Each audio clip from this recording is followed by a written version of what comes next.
Wanna get it crunk in the club, crunk in the club, with a crunk in the club, crunk in the club, crunk in the club, crunk in the club, with a get it crunk with a couple hundred thugs. Crunk in the club, crunk in the club, with a crunk in the club, crunk in the club, crunk in the club, crunk in the club, with a get it crunk with a couple hundred thugs. Everybody round, everybody round, everybody round, everybody round here. Everybody round, everybody round here. Know we getting hype. Everybody round, everybody round. Everybody round, everybody round here, know we get hype.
We wanna get it crunk in the club, crunk in the club, with a crunk in the club, crunk in the club, crunk in the club, crunk in the club, with a get it crunk with a couple hundred thugs.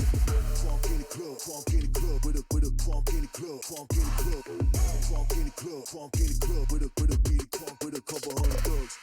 Everybody round, everybody round, everybody round, everybody round here. Everybody round, everybody round here. Know we getting hype. Everybody round, everybody round, everybody round, everybody round, everybody round here. Know we getting hype. Coming off the bench now. Waiting for this moment, swinging for the fence now. Coming off the bench now. Gotta get up, cause we about to get down. Coming off the bench now. Waiting for this moment, swinging for the fence now. Coming off the bench.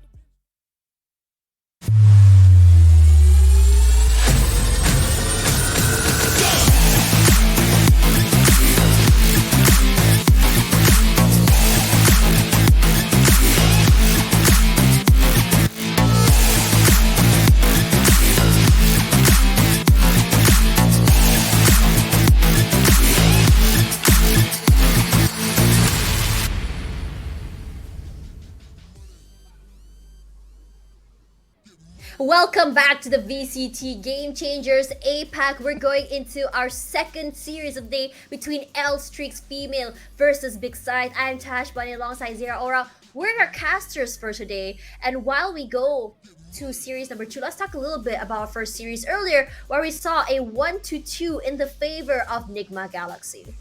Definitely, and of course it was very much an intense fight again, as we had a quick recap recap from earlier, and of course, it's very much of a close fight. But now we are going to focus on L Streak versus Big Scythe. That these teams are very much known as well in towards the scene. And looking at their agent compositions right here, it's quite similar. Of course, I am expecting still a breach in towards this Haven pick. And ooh, interesting. Scaru is going to use a Neon as one of their duelists right we're here. Not But very expecting that very actually. new actually for the side of Big Scythe here, and Mimi, Cupcake, and Noxy already locked in their respective lineups. They will be having only one duelist, but for the side of Big Scythe, they will be going as well. Earlier, I did see that Yamori was able to hover up a raise, but I feel like they are going to capitalize on the mobility of Neon. Yeah, so for Neon, what's great about her is that she's great for not only taking side but covering so much space. And on top of that as well, when you see her after the post plants or even on defense, she can just, because she can cover so much space, she's great for the flanks as well, which is great for situations where you can just sandwich people from two different areas. Now, I think the only team, not only, I think a few teams have utilized this over on VCT APAC, but one of the most popular people to use Neon on this map is of course Paper Rex's Forsaken. Now let's take a look at a little bit about L Streaks. L Streaks going for a more, I would say, traditional lineup here, as Dolph will be on the Jet. I honestly still prefer a Jet over a Neon, just for the fact that how fast she can get onto a site and just clear people out, as opposed to a Neon. But Neon's fast lane can give so much value to the team as well, allowing them that entry for passage. Regardless, it's going to be a very curious way how exactly each team will be utilizing that. Starting it off, it's going to be Dolph taking one out as we Scaru taken out, and I feel like this is usually what happens to a lot of Neon mains as he tried to enter onto site. Dolph, though, she did take up so much damage, 45 HP left for her as Yamori coming out. She is good for one up for Nexi. We'll trade out blue crescents in return. For now, there is only Giver, I'm not too sure how to pronounce her name, Giver, playing in the cubby area there, as Margot, she wants to play a little bit more of this sneaky beaky sort of plays, wants to give some space for her teammate to reposition, and that smoke is exactly what she needed. Sprays coming out from Noxy, but not quite hitting the goal here as they set their sights to B, which is already being taken care of by Rosie. They do spot them out. That information will be relayed, immediately smoking out the main here as they say, okay, that's not an option for us. I guess we're going straight to A. But Rosie, she was smart. She put all of her setups on A. And I guess the reason why they backed off is the fact that they thought that Rosie's setups were on B. That's not the case here, as she does buy some time, gets a turret kill onto Margot. And is she good for 2 is the question for now. One enemy So remaining. right now, look at that Yes, she is! beautiful tap once again for the side of Rosie. She's just taking her time right here, and it's expected because you said it. She was smart here. She didn't neglect the capability of rotate for A, and there's no more time, and Noxy just cleaned it up for the crew, and it's actually a very good start from L Streaks. And in towards C side, before we will be looking at the replay over here. Again, you did mention that yes, a Jet is very much more formidable here in towards Haven, but Yamori was able to at least isolate that fight to get a trade. Killjoy, however, here with Rosie was able to just utilize her kits and baiting out the turrets with any signals just so that she has the capability to push, and that alone is very good trigger discipline for the side of Rosie. We're seeing big crescents here. Want to move forward, but look at Scaru trying to get that jump peak forward, but this smoke is just moving so hard. This spray and pray. Dolph 3 out of 4! Not before stopped up by Margot! It's gonna be a plant that leads, but Cupcake taking her time here, moving forward immediately. Gonna get that defuse as Margot does get picked up by the fall line. Noxy says, "Can I have that?" And she Can I please have that defuse? and she basically had that. But then again, that was such a beautiful, beautiful performance right there, and which also made me question a bit on why they had to enter here. But Dolph just utilized and really put so much value in that Spectre, garnering up 4K. And imagine it took 4 people before she was actually being taken down. And just like that, yes, Big Side does have the extra 300 creds, but Doll, it's as if she was standalone during that previous round. I think what was going on here is that Big Scythe wanted to rush in because they had that gun diff situation. But as we talked about before, they could at least make it a little bit more expensive going in for the peaks. I don't know if it was a smart idea to push through smokes, but it looks like that's going to be the situation again. You also hear the aftershock thrown out as well, just so they can't hit into the site. But there's another aftershock coming in from Crescents. He does get concussed. She does throw out a lot of utils here, and she is stuck as Jeever does get her teammate to safety in return. They're gonna get 2 out of that as Margot picks one off as well. This is a nice situation if you think about it. These sort of picks coming through, and immediately as soon as they said, okay, I got 2 picks on A, that quick rotation onto A is gonna give them so much value. As at first, what LSF thought was that everyone's gonna be onto Garage, onto C, Spike but planted. mistake is they're all the way to A.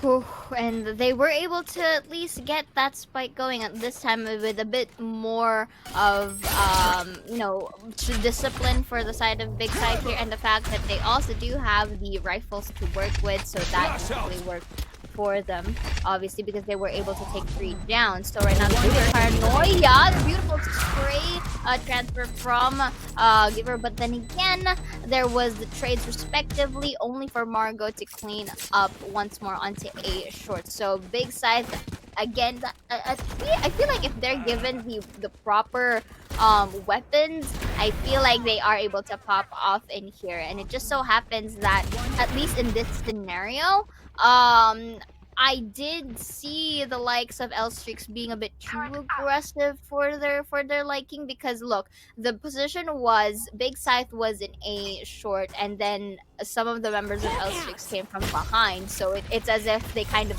switched their side momentarily there. So you gotta consider as well, like, there's also a room to be aggressive, and there's also a room to just play it defensively. And I feel like that should be like the call for L-Streaks. I don't know if she spot out Dolph over there, but she did definitely see Mimi, so they know there's at least 1 on A. Regardless, they do hear Skaru. That's a turret out of the way as Rosie repositions herself. Ooh, gets her straight in the face. I don't know why, but it always seems like it's always those Killjoy memes that are actually the sharpshooters. Yeah. Like, the meme is that, if you play Killjoy, you don't know how to aim. I beg to differ at this point, seeing at how we see them play on terminal play, but here comes the fault line as well as the aftershock as well. Immediately takes a side, but Margot good for 2. They did not hear her teleport through, and that's the beauty of that Paranoia. Giver pushes out, gets the value onto Dolph, and Rosie will trade it out. Immediately, those heals coming out from Yamori as well. It's a 2-on-3 situation. We did see the flash come through. They're very aware that she's somewhere near at least Garage or in CT. For now, Mimi from the blast side, she's just spraying and praying. Does take a lot of damage. Swings out here. Rosie good for 3. Is she good for 1 more? Margot pushing out here. Good for 1 more. You do hear the beep here. That's a 4K for Rosie. 1-on-1 Rosie is just so very low. She pushes out, but Margot is just too big-brained. Indeed, and with a lot of patience as well. The fact that she was able to just take her time, she heard that audio cue from the attempted defuse, but she just took her time. Looking at here the replay, when she heard the defuse, she didn't peek all through, and it was just a matter of Rosie just in a slight panic because time was very ticking in her hands, and it apparently Margot just took advantage of that and really making it a tie in towards our scoreboards here. So right now it's looking pretty good for both sides of the team. We have yet to identify who gets to have the upper hand, but Big Side, again, I will stand by my point. If they are given the necessarily weapons, they will pop off. Unless Mimi says otherwise, that's gonna be 1 beautifully done, but Giver will be having a trade as well as Yamori in here. For now, It's gonna be the lockdown coming through here. Skaru clearing out the back of Scythe, but does get caught out here by the alarm bot. Rosie, 5 HP left. Cuppy Cape is right beside here. And they're just slowly trying to figure out where exactly they're planting. They do hear it eventually. And for now, you're seeing a slow sort of movement. Giver is pretty much ready for that post plant. She only has one pot there, but she does find Rosie in the end. The heals come through from the sky as Skaru picks off Cuppy Cake, and they get away with 1 more point. And I have to say that was just so well done for them, how they played it. When you see Big Scythe, you're seeing this sort of change in how they want to play or take space here, especially on this. They know that LSF are the type of teams who love to play like this sort of like nasty angles. They love to take their time. But then for Big Scythe, they're like, okay, if that is the way they want to play it, they want to push out, they want to play these angles, let's just give them the space. And we'll just slowly kind of catch them off one by one. And by the time they finally want to play those explosive plays, it really takes a lot of their utils already.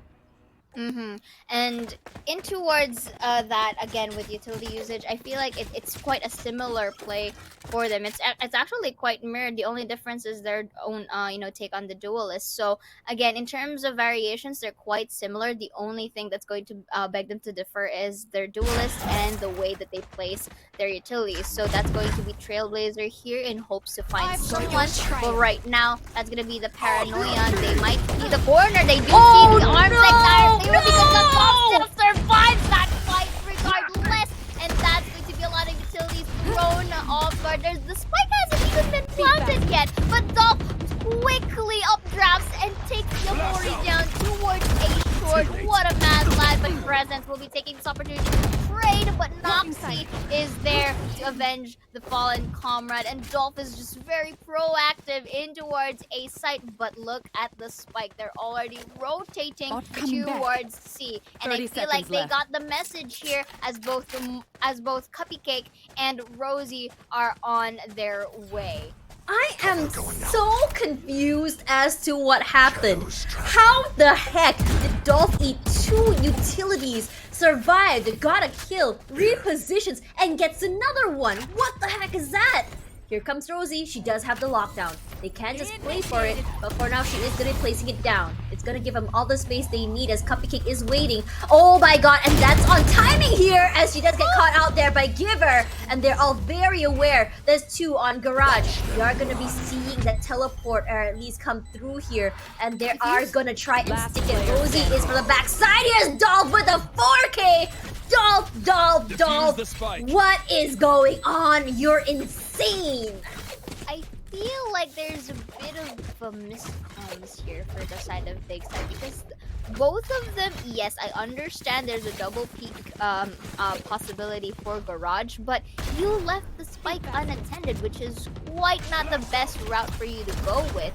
I would have agreed if one was actually in C long just to wait someone to actually go for the defuse, because them attempting to go to Garage, trying to take someone in the process, and then to turn around from Garage mid to C long, that's gonna take an ample amount of time, and so that made Margot have the choice to actually use her ult to go and place herself in city, but that's already a tad too late. And again, we can't emphasize enough Dolph here with the movement. You take note, both Jet and Neon. Yeah, movement. That's how I term it. Yes. Indeed. What's the movement? Yeah, movement. Yeah, that mobility. Oh, yeah, movement. Yeah, exactly, movement. But then again, going here, right?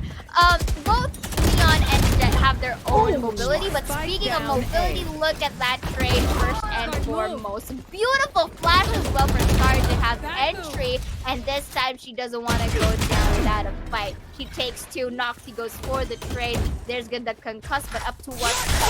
Noxie with a 2 HP and the Dream with the rolling thunder and the flash. Look at all of those kits being utilized. This is a 2v and the Dream, but Margot is there to secure that frag, and that's gonna be the smoke spots out in heaven. Let's see who gets the upper hand. That's gonna be the Shrouded Step. Let's have defuse goes in towards the smoke spots out the head, and Margot secures the spike. strike with the 3. I now know why Big Scythe is called Big Scythe. They should change the name to Big Brain. That's number Brain. 1. I know. And number 2, Margot has been absolutely incredible with her utilities on Omen. It's very, very similar to what we can expect to see from maybe Envious from SMG or even Maxi from Bleed. It's the more aggressive sort of Omen where you can just really, really use your utility to take up so much space, just kind of play mind games with your Shroud, and not even with your own Shroud, the enemy's Shroud. Yeah, truly. And just like that, you did mention that there's movement and speed Oh. with in terms of how Margot. Yeah, you let me have this. Let me have this. You're having, I'm giving it to you. Yeah, thank you. But then again, for the side of Big Scythe here, I will agree with your sentiments. It's just so rapid. Like, yes, they do have delayed pushes, but still, they are able to really tap on to those shots. And at the same time, look at the utilities right now. Look! Scarra with a 1, give her with a trade. There's Rosie with a enemy trade of her remaining. own, but then again, their game sense in towards our map, it's just too powerful and very fast for actually Elstrake to really catch up on. See? Very, very Names already. crunchy. Yeah. They took advantage of the fact that we are seeing LSF on the eco that round, I believe. But I don't think that it was a very ideal sort of situation. I mean, you would have expected to get more, but Rosie was just in your face with how she played with that. But given the fact that they know that they had a lack of guns, they still were saying, let's just cover all of our backs here and leave Rosie, sorry, not Rosie, give her all the way onto window, where she did find someone lurking in the backside. And this is why, exactly because of how cautious they are and how calculated they can be, they're making sure that they minimize their losses even on rounds where they have the full upper hand advantage. Regardless though, Crescents will be opening this up. There'll be Noxy for the pick here, as they have to work around this with only 4 members left. Rosie, she wants to go for the aggressive sort of pushes here, playing inside of her teammate's smokes. She does have a turret up there, but for now they all are very, very worried. She's over there. She gets splashed actually as Giver finds one, and Scaru as well. For now, they're already straight onto the side as Scaru already watching the backside here. Those smokes are giving them so much value, and Mimi Yamori says, come over here guys for the heals. Get your top-ups over here, even though they only have 2 people to work with. And for now, as for Dolph and Cupcake, they're gonna opt for the save instead. Why? Because they're gonna be broke if they go to the next round without any guns. And I have to say that maybe you want to be good for 1 perhaps, but better safe than sorry is number 1, and number 2, it's a very sticky situation. In a 2-on-5, they know that they have absolutely no chance, but maybe perhaps if someone were to go inside of Garage, they can get those picks, because how they're watching it is one watching the backside of the entrance side of Garage and the other in the backside here. But it looks like no casualties will be happening, as Big will be just increasing their lead 3 points ahead of LSF. Truly, and again, because of this, it's becoming a trend wherein Big Scythe is just dishing out all of the speed tactics for them, and I fear that if they do keep doing this for Big Scythe, I fear for L-Streaks that they are going to be conditioned in that certain amount of speed. And what if there comes a time wherein Big Scythe suddenly decides to tone it down and actually go for a delayed push? I feel like for L-Streaks, they may be caught off guard in terms of that. So this timeout is actually detrimental to them, because it helps them not just reset themselves as in general, but also try to anticipate or identify what type of or how speed of a tactic is Big Side going to dish out next. We gotta adapt to that. You have to really try and read along the patterns here, because if not, you mentioned it, things are just gonna go for a winning streak for Big Scythe, and it's going to be very much difficult for L Streaks to basically have a more chance to really even up the scores upcoming later moving forward if they keep on giving away these rounds. You saw just now those pings coming up from the side of Big. They just try to say that we could just play a little bit more aggressive, and it looks like where where Dolph is going to go, so L Streaks is going to go, is some play a little bit more aggressive from those corners. But we do know in terms of utils, they have the capabilities, especially from Mimi and Cupcake, as well as Noxy. They can just clear out all of that all of those corners if they want to. And look at that, Dolph immediately punished for that aggressive play. Probably wasn't the best call. And in these situations here, my question to LSF is, maybe you don't have to play aggressive. Maybe you don't have to push out. Perhaps just wait for that information. Try and gather as much information as you can and kind of move off of that, because it feels like sometimes they're a little bit too rushed to reacting to what they know. Regardless though, immediately look how fast Garu is already leading the charge, and that she didn't even care that she's walking on those nanostorms. But for now, Rosie not gonna get a chance there. Gets caught out by Giver, who was playing behind of her turret. We're not expecting that. Cupcake had to give that space out there, but Noxy will be catching Big Giver off guard. It's only 3 players left here, but Skaru will be getting those smokes and immediately gonna have to give that space. Oh my god, look at how many utils are being thrown her way. Immediately double swing, but Big Skaru as well as Margot from double sides. That is what, not just a crossfire, that was a firing guard. Fiery, as you have mentioned, but right now, Big Scythe. I mentioned this earlier and I will mention it again. If they are given weaponry, if they're not in economic disparity, they are popping off. Just look at the heads. I'm excited to see how the objective headshot percentage is going to be, because it's as if they, and other than anticipating where they are, their headshots are completely, like, almost accurate. And I am living for it. And the utility or the usage of Neon has been very much popping up for Big Scythe as well, because we didn't expect a Neon here, right? Usually it's in the likes of Jet or Reina per se, but right now it's actually working wonders for Skaru here, as she gives a lot of space for the team. Look at this, a lot of spray downs through and through in hopes to get actually those damages down. Get a quick peek when Mimi takes one. That's gonna be the beautiful paranoia. That's gonna be the Seekers to be denied of information. Let's see if Margot is up to the challenge. See Mimi on the slide right here, wide angle, but Mimi wins that round, only for Giver to take that refrag and Crescents to secure City. That's gonna be the swarm grenade right here, but Crescents didn't really give enough time for her to enter. 8-3 now. Last round Tash, in the half. 8-3. That's a very, very big 5-point deficit.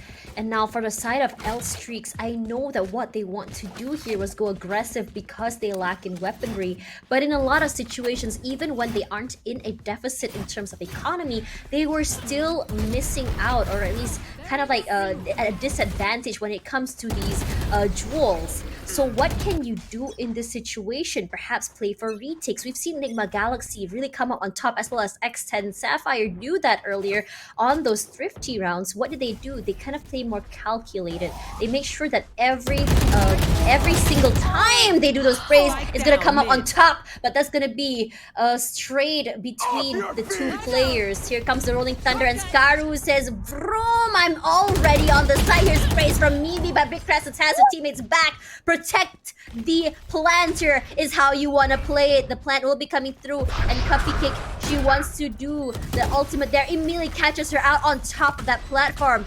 Noxy as well, she has an ultimate of her own. She wants to play for that retake here, waiting for her teammates to come into position as Garu pushes forward. She is not afraid! This is a very aggressive angle! She is not terrified! 1-for-1. Dolph does eventually find her in the end, but Crescent 3 in the pocket, but Dolph with now 2. One more person to worry about, but for now it's gonna be unfortunate because Giver was already a little bit too overzealous, perhaps, with how she jumped into the site.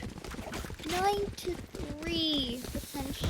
First, I don't want to jinx it, but looking at this replay right now, Presence has been popping up for the team as well. And you mentioned it, Scar was not afraid despite all of the utilities, all of the knockouts, all of the concussions in her steed. She was not afraid to become the meat shield so long as she knows that it's going to be beneficial for her team. And that's something, or that's one of the traits that you would really want to see in a duelist. Not just to give entry or space, but also to be ready to to not hesitate, especially in post-plant situations like these. You gotta prepare yourself to become the meat shield, knowing that your other teammates are going to refrag for you. And that's what Scarrow is doing here, proving us a point that Neon is very much viable in the likes of Haven, and also her playstyle complements with it. So right now, Tush Bunny, I feel like Elstreak is in a little bit of a pinch here. Do not want to neglect them just yet, but with a big of a gap right here,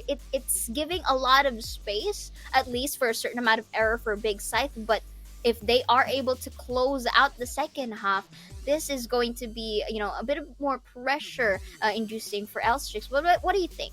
Personally, I think that because this map is a little bit more biased to an attack, so perhaps it's just more of just like how the composition is made to complement or take advantage of that situation. Now, as we switch out, I have a feeling that this will be a whole different story, because this is where we can actually see Dolph really, really shine as she comes onto site and take that space. But what they need to remember is that how the flank potential coming in from their Neon, how fast she can just come and do the wrap around to a whole different area, and how much she can do in terms of just taking up space. Regardless, though, this is a situation because we also see that there is also Giver to worry about, because how she plays in terms of the post plant situation can be absolutely scary. I haven't really seen how she plays on attack. Perhaps she's just going to be playing on the backside, surviving and just giving support from the back, and then she shines in the post plant where she's just able to play around that utility. For now, I'm just really curious as to whether or not Elstreak has sort of figured out how exactly or what exactly makes Big Scythe sort of tick. Because after all, Big Scythe, while they are a team that we haven't really seen super shine, but they are a team with a lot of experience coming into this. So this is where the experience really, really shows. I will agree with you on that as well here. And at this point for Big Scythe, they are placed in a quite lax situation wherein, okay, we do have extra rounds to spare for us to be given an ample amount of time to close out this match. For Elstrix, however, yes, 9-3, we have been seeing quite amount of scenarios wherein, even the most dire of scoreboards, they are still able to go for that major comeback. And if they are able to find out that said remedy to whatever regression that they have in store, then I feel like that's gonna be working well. But look at this though, again, disregarding what I say, Scarrow here is just no fear. Indeed, but Mimi though was able to shut one down, and Rosie as well. So it kind of went in vain. I do commend the guts and bravery though, because again, if that worked well for Big Scythe, I feel like that would have been a different story. But Presence, it just wants to take her time into B and actually takes her a clone down, which is Noxy for this specific this match. And right now they're going in towards Garage to C, and I feel like they're already ready for the post plant situation. I'm really liking the fact that they're taking up Garage, but the fault line does come through here. It's going to be Mimi going down. Great utility usage by Crescents. Immediately, they have full control of Garage as well as the back of site. They're pinched, but Cupcake says no as she just immediately takes out Yamori with the classic. Clears out that corner there with the aftershock as well. And from the backside, it's going to be Giver fighting out Dolph. It's going to be 2 for her in the pocket, but Rosie going to be closing down her counterpart with that. As Rosie playing ring around the Rosie, just playing for time here. You do hear that halfway tap come through. It's going to be another situation where you just kind of jiggle. And unfortunately, she wasn't able to get it to half. I thought she did 2 HP, but it doesn't really matter as Rosie, she takes round number 2 as well. And this is a great start for LSF taking the first 2. Sorry, this is the first round. Very smart coming in from Rosie right there to just play some time. But I like it, however, how Presence does not hesitate to dish out her skills, knowing it's going to be very much beneficial for her. But Rosie, however, was able to really utilize all of that time and the time pressure against Presence from earlier to really win out the round, and preventing the 2-hit scoreline, at least for the side of Big Scythe. So a lot of spray downs happening there. We'll get a little bit of a 7-chip damage in the process, but they are opting for a lot of noise. But look at Big Scythe right now. They're pushing from behind all of them. They're letting them in towards the site, knowing they don't have really guns to work with. So I feel like manpower could be the name of the game. Was able to spot out Mimi in towards the site. That's information for me. That's going to be flash once again. Look at that beautiful double, triple peek right there. Even a quad if ever need be. And look at this. At this point, they're just utilizing everything that they can. A little bit zoom, but will not zoom. Spectre all the way. And L-Streaks was able to utilize the gun difference here, securing their 5th point. Honestly, I like this creativity coming in from Big Scythe. While they didn't get the full value they wanted, they still managed to take down 2. And this is where I like to say that it's always fun seeing these eco rounds where some players, they play a little bit more reckless, some players play a little bit more careful and calculated. But in this time round, it's more of like, we're actually the attackers. We're not defenders. We come in from the other side. But let's see if there's going to be a shift in how they play as we equalize the sort of the game style, or at least the field, as both teams are able, well, at least for the side of Big, they're able to get those rifles. We're going to be seeing a little bit more of an equal round, or sort of half there, because we are seeing Mimi with the Sheriff. But Mimi has been pretty scary with the Sheriff. She does get those heads if she wants to. But this is Margot. She's playing this very aggressive top side corner here, and she does spot out Rosie.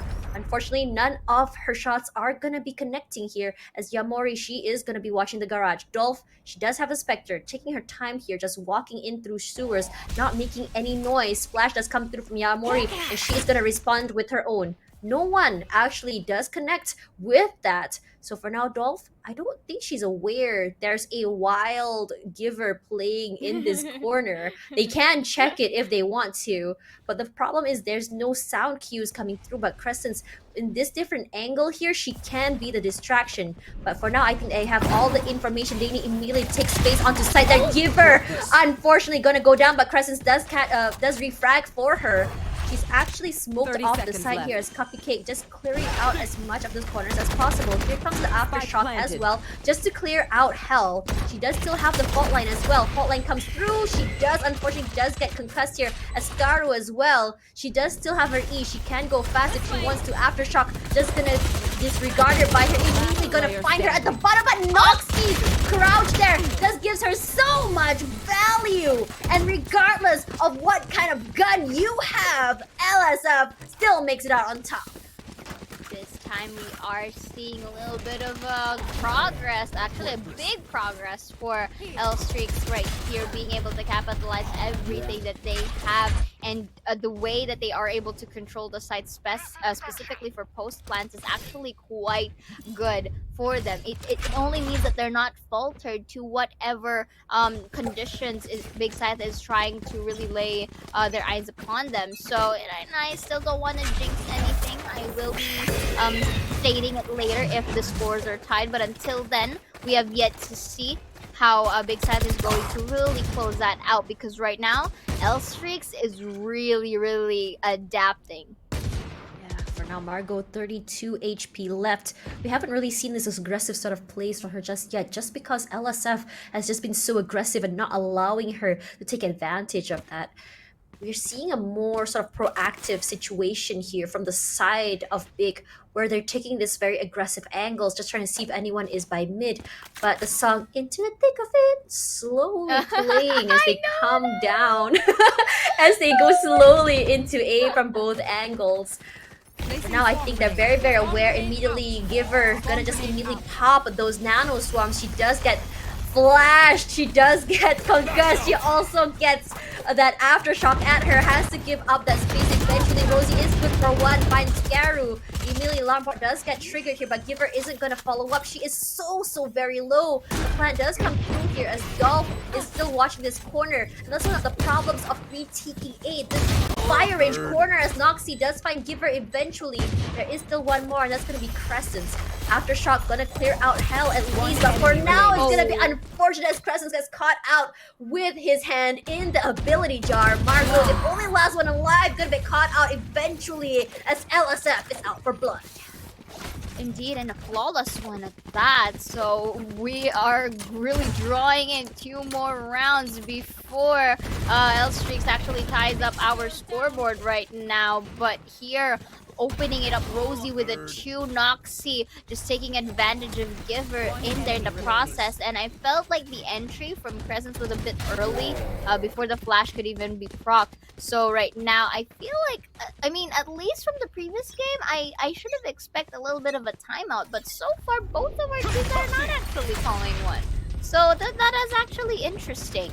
But right now, again, a bit of a concuss for Crescents, you know, including herself with it. Scar was able to spot out one in towards mid Scythe. So run. right now, I feel like Big Scythe just has to have an approach that's a little bit more not just polished but also passive.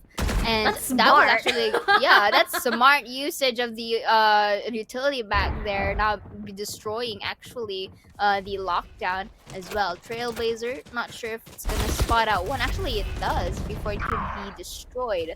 But Cupcake destroys Margot in towards C. So let's see how Big Scythe is going to react to this. Ooh, timing is the name of the game here. Scaru as well as Yamori get one each, but it's not gonna be traded out here by Dolph as well as Mimi.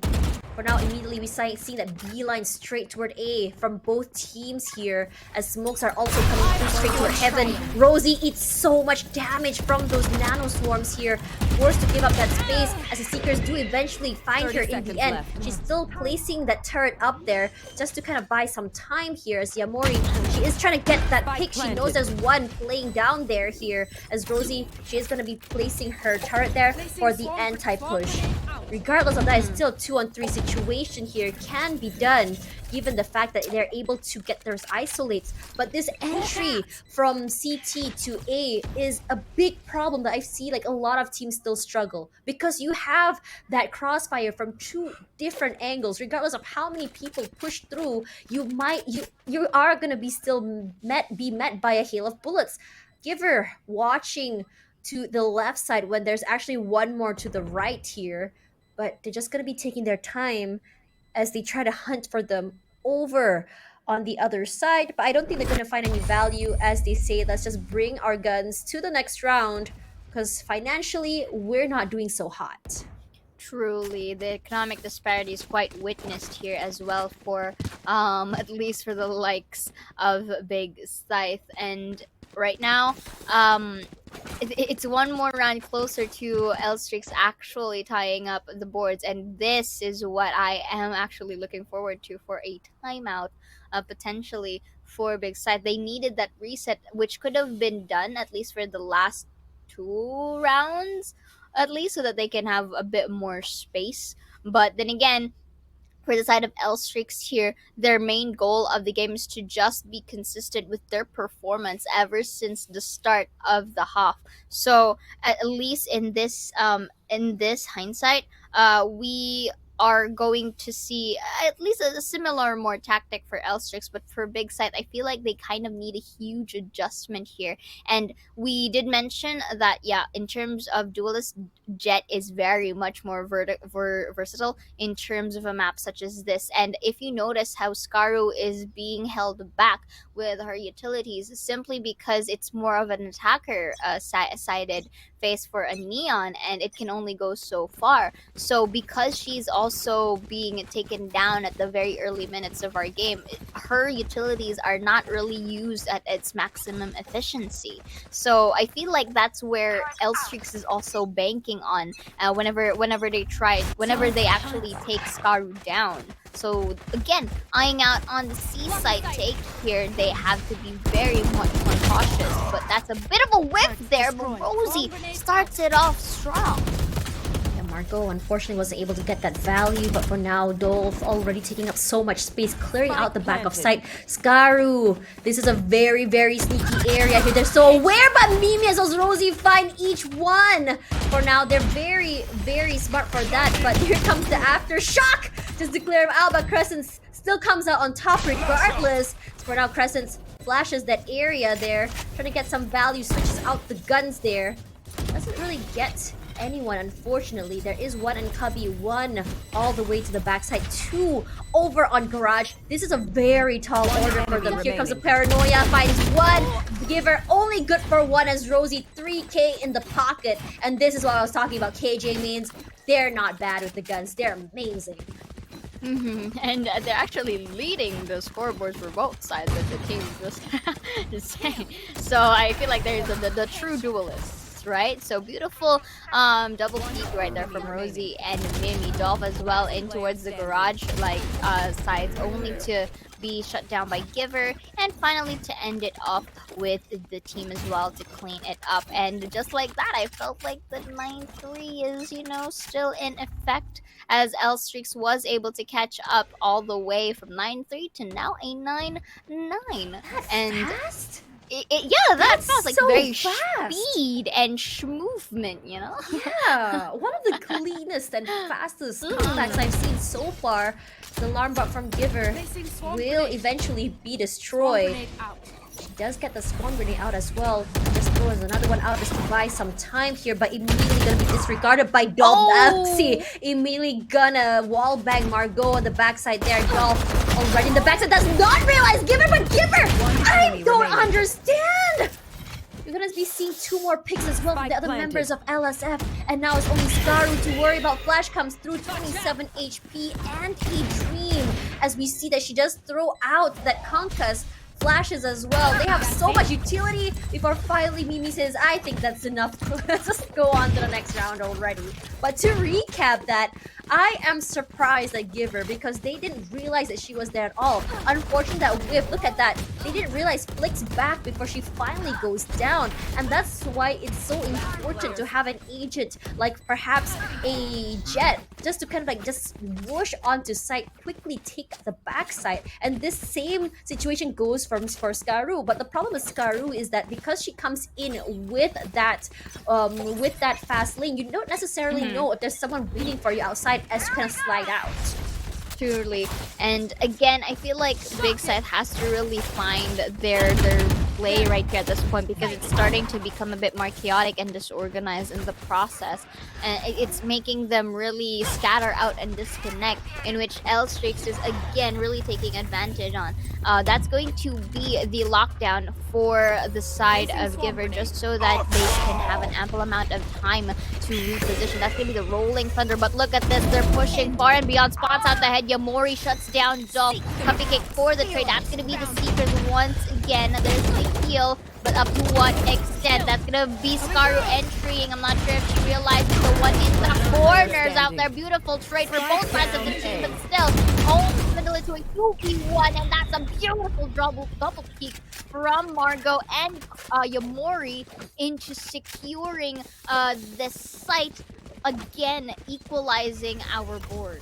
It felt a little bit of an overheat here from LSF, where I just felt like Dolph had no business peeking or overextending that far out. Now, as soon as Scaru was able to get onto the site, you saw how she uses her fast lane to have that separate between the 2 people from different sides, whether it be Hell or even the corner near, I think it was Graffiti. So because of that, they weren't able to have that usual sort of like crossfire coming through, and that's where this capitalization comes through. And Scaru immediately gets that first pick onto Noxie. She's gonna be very, very happy with that, as her aggressive play does get rewarded. Regardless though, this is the slow sort of situation of plays coming in from LSF, because they changed up the way they played. Usually they played a situation where they just kind of run up onto one side together. They're not necessarily trying to take up as much space as possible, and it's been working out. But now Big, after that timeout just now, they've sort of read it, and this time around, they're just sort of just holding. They're sort of just getting those picks if they want to.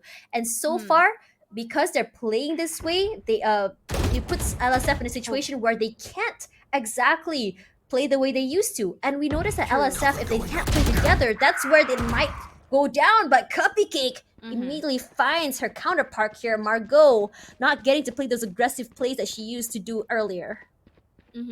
For the side of LSF, though, again, we will definitely commend them from actually climbing up their scores from a 9-3 to now a 30 10-10. seconds left. But you there is also that saying that there's only so much or a very limited time to where you can be in the zone or to get your winning streak done. And I feel like Big Sight really needed that win from the previous round. But right now, focusing here, Yamori was able to take Rosie down. Mimi for the trade.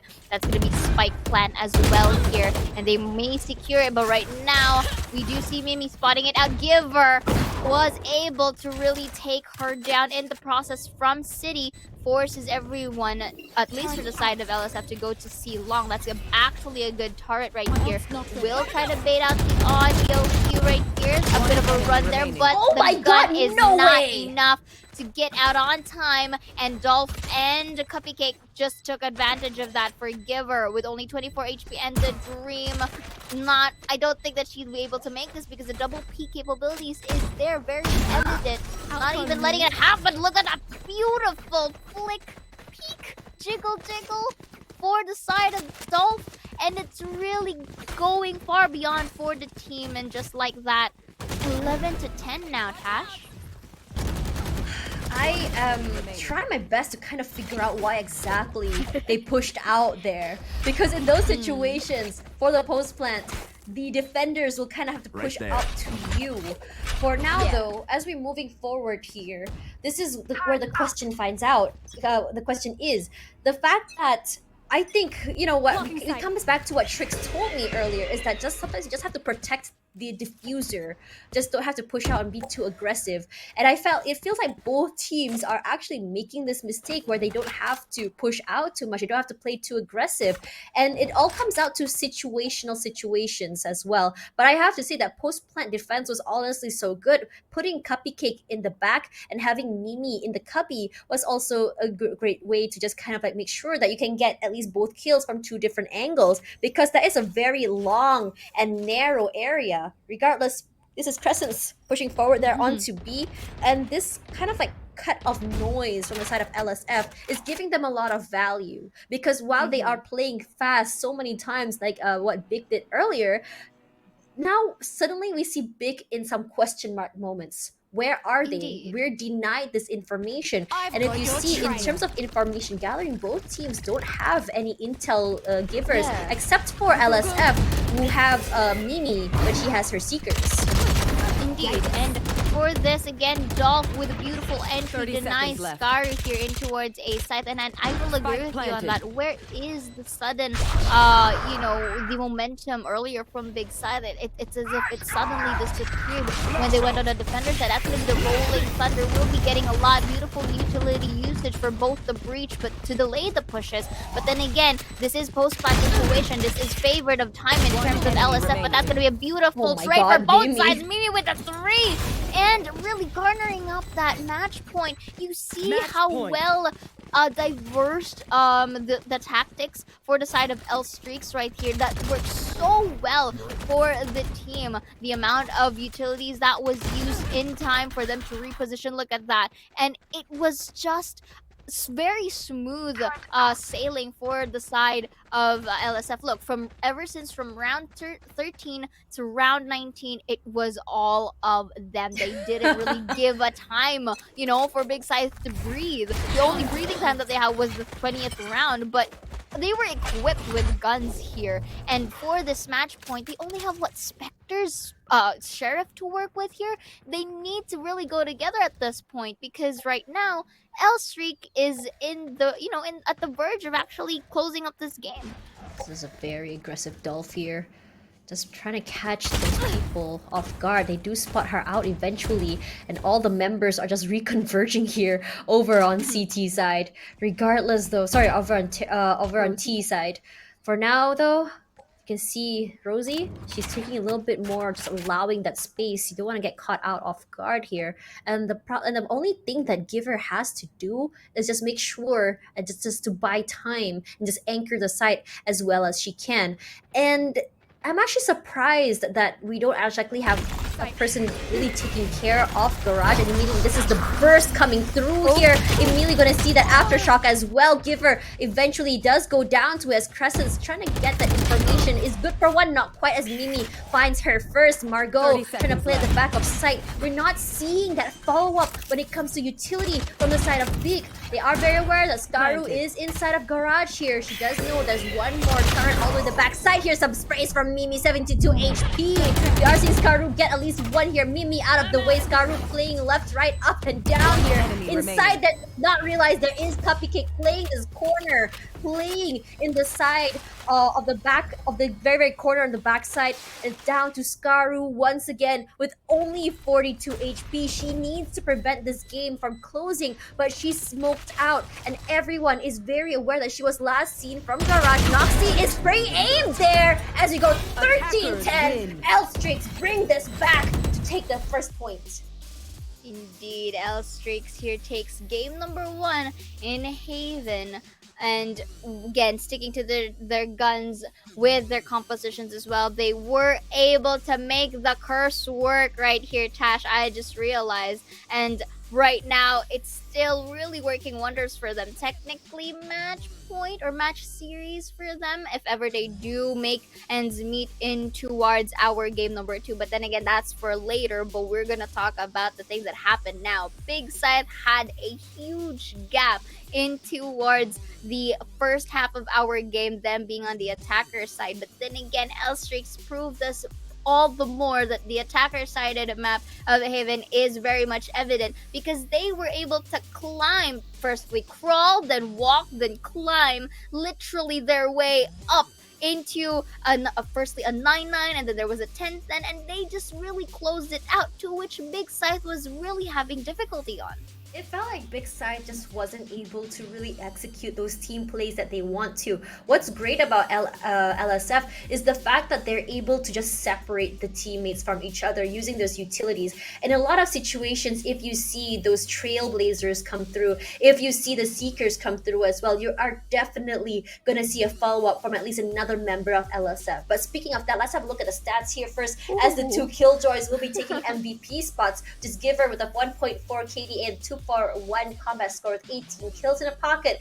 And on the other side, we have Rosie with 20, the 270 combat score at 2.4 KDA. Now, let's look at what exactly really makes this whole team tick. If you think about it, it's technically a mirror matchup with different duelists. So what exactly is the difference here exactly? I think it's more of the fact of how exactly these players are utilizing their utils, because sometimes you can see Skaru actually have great utilization, especially on defense for the retakes. But for now, if you look at in terms of stats, everything will be going from the side of LSF. Now, coming back to what I say in terms of utilities, every time we see a paranoia come out from the side of LSF, we're gonna see at least one person followed up. Oh, like it's as though we hear them say, hey, I have 2 people blinded or paranoid, and then suddenly we see Dolph actually come up, just immediately spraying that. We see sometimes we see Rosie saying, okay, I see someone on Garage here, my turret is actually hitting, they eat some damage from my nano swarm. We are going to see someone actually swing out as well. So because of this great utility usage and communication coming in from LSF, it gives them a lot of value, as opposed to what we see from Baby Yamori. Like maybe she will throw out maybe a guiding light or a trailblazer, but it's not necessarily that she would actually swing out with her teammates. And because you don't swing out with your teammates, you're not getting or not following up, you're not getting that value that you want to see from your utilities. And again, it's very also evident here at the very beginning of the game that Dolph was able to get that beautiful 4K. It's just to prove that they are able to utilize their weaponry, and the fact that their buys are also quite smart for the side of LSF. Now, here for this early phases of our highlights, it's very evident in terms of Big Scythe's huge gap, and there's no hesitations on how they use your utils, as you've mentioned. And the thing about it, at least in their attacker side, was again movement. Both of our teams possessed that into their attacking side. Now, the problem here was when Big Scythe went into the defenders. It made it into a point wherein their utilities are not very much as steadfast in comparison with their attacker side, which Elstrix was able to capitalize on. And not just that, they were very proactive. And you mentioned it was a similar mirror fight. I feel like also one of the difference as well into their overall composition was the sky. Mimi was there, the Trailblazers were on point, and as well as with her flashes, and to only which Yamori unfortunately was only able to use whenever it's retake, because she's either being taken down very early or not really in the best of timing. But then again, Tash Bunny, this is still game number 1. Game number 2, we will be seeing how Big Scythe is going to react to this when we come back, of course, after a quick break, so don't go away.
Wanna get it crunk in the club, crunk in the club, with a crunk in the club, crunk in the club, crunk in the club, crunk in the club, with a get it crunk with a couple hundred thugs.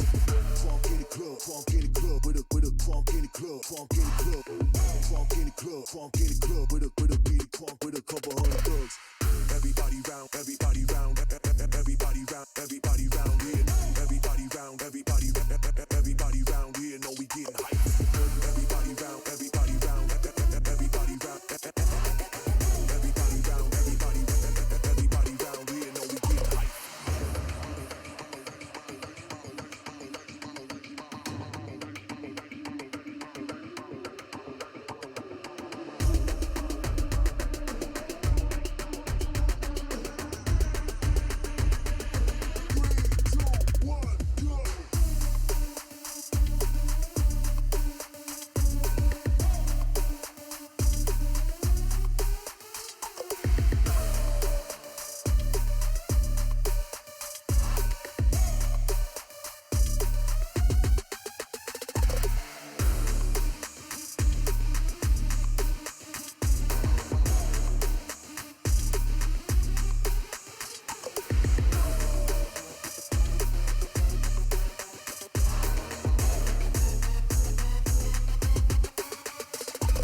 Wanna get it crunk in the club, crunk in the club, with a crunk in the club, crunk in the club, crunk in the club, crunk in the club, with a get it crunk with a couple hundred thugs.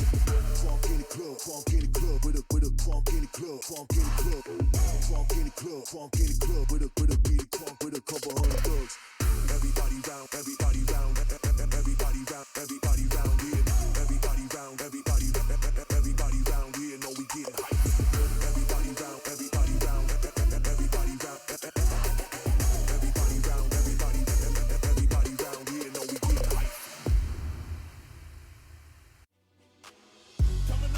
Coming off the bench now. Waiting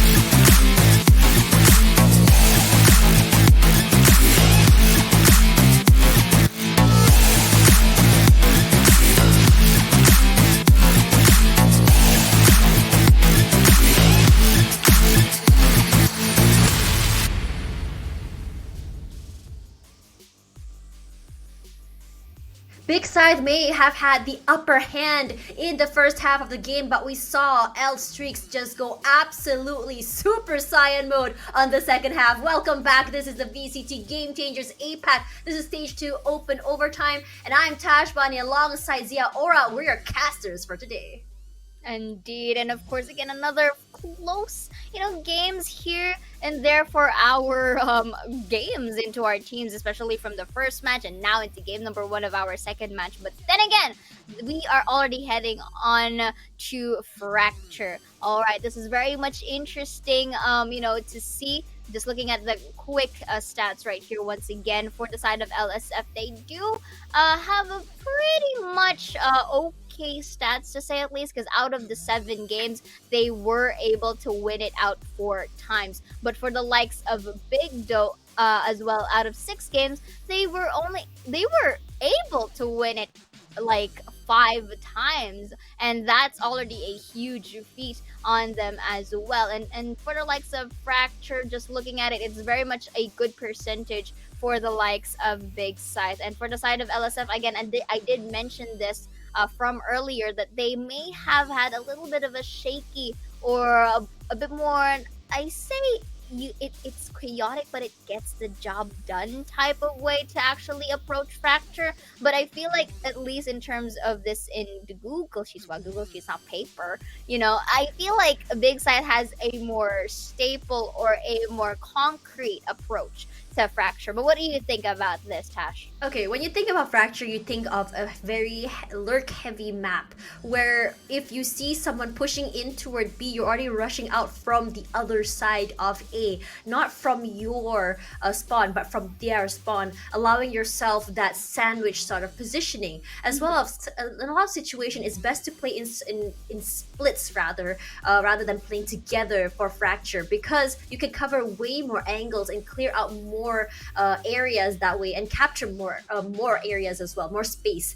When you think about that, I think it might suit the way that Big Scythe plays, because as we saw earlier, they like to play a little bit more separated, they cover a lot more space, and they come in from a lot of different angles. So when they are playing this way and they're able to just catch them off guard by denying them that space, it might pose a sort of difficulty from the side of LSF. And in terms of LSF, I'm just a little bit worried for them, just for the fact that they are a little bit more inexperienced on this particular map compared to Big Side. After all, just now, even though it was a close match, it is still LSF's pick. So, I mean, in a lot of situations, you kind of expect you to have like a higher win rate or sort of situation if you are in that situation, especially if that's your map pick. But for now, when you're in this situation in a map that you're not very aware or not very experienced in, at least in terms of numbers, what are you gonna do to counter this? And I think because Big Side has played this map quite a bit, you do have some information about how they play this map in particular. So I do hope that LSF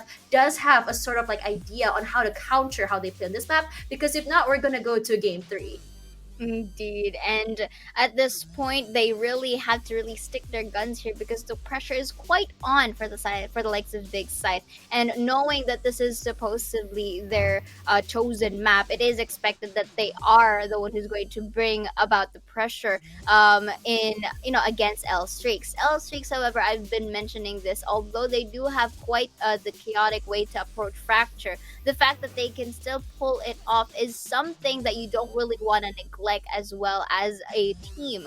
And again, it was witnessed from earlier in towards our Haven match that the way that L Streaks has the capability to adapt to whatever utilities that Big Side was throwing at them from earlier, it was very much seen and demonstrated, because they were able to catch up to the scores. Imagine, that's already in a slight dire situation, yet they managed to work things out when the second half changes. So it's about also them reflecting that momentum from game number 1 to this game number 2 here for the side of L Streak, that can really bring them home the bacon. But looking at their current lineup right now, it's similar as well. The only difference is The Sage. Again, yeah, the Sage Oh, here. wait, no! Actually, Mimi says, I'm gonna Sage as well. What do you want about? And again, it's quite similar. We're actually having, again, a mirror match except for their duelist. Again, with this Oh, time Yamori. Yamori being the neon, and Dolph, instead of using a jet, will be utilizing a ray. So this is interesting. Again, both of the duelists still on the mobility side with some amount of movement, but in terms of fracture, I feel like Neon is quite a bit more usage or viable in towards this map. Ooh, look at that, a killer koala. warming That's up. not a koala, that's a sloth. It's a slot. Oh, I'm so sorry. I don't know. Okay, I haven't touched grass in like 3 years. You know, you can't blame me. But that's a slot with an up. You get the point. Same difference. You know, they both hang from a tree. But then again, I'm excited to see how Elstrix and Big Scythe are going to go here for this fracture, because similar lineup, yes, but I feel like they still have a different take in this map. Yeah, so what's great about having a neon on this map is that angle clearance, those corners that you can just clear out with your paint shells, and the fact that you can just sort of just because of how small each site is, you can clear out pretty much the whole thing. Regardless though, the grenade will be thrown out here as Noxy takes out so much damage there and gets punished for that aggressive sort of play, as Dolph does get one there, doesn't realize down there is A. gonna be a refry coming through from Crescents. Regardless, Rosie still trying to check out these corners, making sure that no one is there. Is gonna spot one out, not quite. One It's gonna enemy be a remaining. trade on Trey as Cupcake is good on 2 with the headhunter. Plant does come through though, 2-on-1 situation. They know that there are 2 people on that side. For now, because of that wall in the middle side, it doesn't give a lot of space for her to play with Cupcake putting her in the pocket for 3. That was actually, again, I told you, an interesting take for Elstrix. It's a good take, but it's not something that you would really expect on the textbook. So I like it how they're quite taking time in terms of the retake capabilities. Yes, they went in a little bit late, but they got the job done. And Dolph right here really tried her best to, take as much. It just so happens that she was pincered down from A main to the site in general. But the good thing about this, at least for the side of Elstrix, is that both Mimi and Cupcake were able to get their end of the bargain as well into just going for that double peak. They didn't really need to separate themselves at that point, and wanted more security in terms of taking Crescents down. Mori, they got flashed here. Grenade also out just to buy that space. It's a very aggressive LSF coming through Noxy and Dolph one each. Afrolin does get Noxy out of the way. Cupcake remaining. finds her in return. Dolph with the Roomba! Are you kidding me? That is not just anything. That's a firing range, just pushing out forward, and the aggression of having that gun diff really, really paid out for them. And I have to say, I just realized that there is another new player coming in from Big Scythe. Is gonna be Afrolin playing this time round. I'm not too sure who she replaced. Let me see here. She replaced, if I'm not mistaken, the likes of Nuki. Ah, yes. No, not Nuki. Big side. It's Skaru. Skaru. Yeah. Oh, that's Skaru, why there you go. Yamori is playing Yeah. the neon. Okay, so Yeah, now yeah. we were just talking earlier about how we saw that they're pushing out on B, let's push out on the other side of A. We saw that happen from LSF quite a bit, and I'm very happy to see this sort of more aggressive pushes where they kind of play this sandwich game. But this time around, Big is playing those split situations here, but Cupcake will be the one opening up, finding Giver out of the way, and that's one chamber out of the game as Margot gonna give this space as she is actually smoked out. Dolph going aggressive here. Noxy as well has to respect the space as they actually have that aftershock, and Afrolin and Margot get one each. That's the gun diff coming through, but without Giver though, it might be tough just to hold on. And Noxy good for one, and that's all she got as Crescent trades her out here. Mimi pushing forward, Spectre in hand, can't see anything. Does spot one on the top of sight. Smoke's down. There is still one more smoke for them. They also have that Molly as well, just to kind of like give them that space. Walls up as well, just to make sure no one comes in from mid side. So the only place they can come from is from A main, and it's a very, very long rotation, and it does alert you when you go through the door. So it looks like what's going to be happening here is that they'd rather just break that wall instead. But Crescent, you also see her fault line still very much online here. No follow-up despite that. Mimi and the rest is pushing forward from this side here. Actually good for one, but gonna be traded out by Mimi. Is she good for two? That's the question. Looks like it's not gonna be that as she is running for her life. Gets a trade for a gun. It's gonna be another Spectre. Good for two. Not. Yes, it is! Good enough. Gets the heal. Brings that forward. New gun for her. Actually, no. Give me an upgrade because I want this Vandal.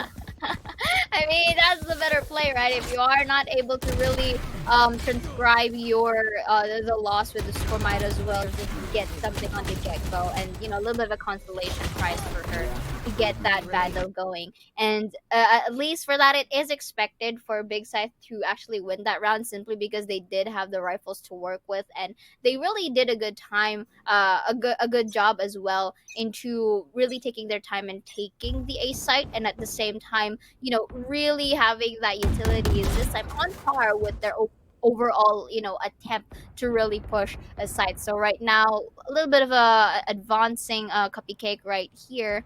And to see who gets the upper hand. What beautiful tap with the Guardian. Yamori is proving us otherwise. Oh, but we do see Dolph was able to spot out one from the zipline. Rosie, however, is able to take the trade here. Giver has a bit of a damage here by 10. Oh, Mimi! At the high, Crescent gets the kill as well, and now B side is open for the taking, but I'm not sure if they do spot out Rosie shooting towards that. That's gonna be a flash here, but a bit of a crouch there, but Crescent was able to create value from that take. So it's all up to Dolph here with 4 members still alive and kicking, but with Crescent seeing a 36 HP, I feel like this she could be used as a meat shield right here just so that she could bait out Dolph, but Dolph says nope, I'm just gonna save this Vandal here. Yeah, I will give this to you for now. It's a very interesting situation because round 3 was supposed to be that bonus round for Big. And even though they won that, it was a very, very costly round. They didn't get to all bring their guns to the next round. And now as they equalized, we see that when you put them with rifles on the same situation, they're not exactly getting that value from them. So now it's equalized again to a 2 for 2. But we're not going to be seeing that. It's just because that this time around, Big is just very aware that LSF likes to play aggressive. What do? We hold. We try to get the information. And it works out so well in their favor. And the beautiful thing about Big Scythe right here is that they know this time around when to really pick up the pace in terms of going in towards the side. So I feel like they're also playing for peaks, but at the same time, the moment that they know that the manpower is in towards their advantage, they're just gonna go ham at that point. So after Link here, quite synchry on the ropes, but Yamori and the gang will be double picking Dolph right here. So now they have one less problem to worry about. Spike is still in spawn. I feel like they're just here for the hunt at this point and looking Here at for a good time. Yeah, truly. And nice Molly though for Rosie in towards drop. Really want to deny that fact here and give her beautiful deny as well of that trademark. And here, orbital strike from drop, not going to get anyone there though, so we're going to see a little bit headhunter prowess maybe coming in from Cupcake, but here Crescent's already prepared for that rolling thunder to nume themselves, and that's gonna be a numing Yamori taking Cupcake down as well. Mimi with the judge. Not really sure of what he could do there, but Rosie has the Bulldog trade as well. But it's a 3 versus 4. They do spot out 2 from the generator and the main. It's just up to them to identify the timing of how they're going to enter. Crescent, however, spots out Mimi, takes her down in the process. Marco from the behind takes one and give her to clean everything up.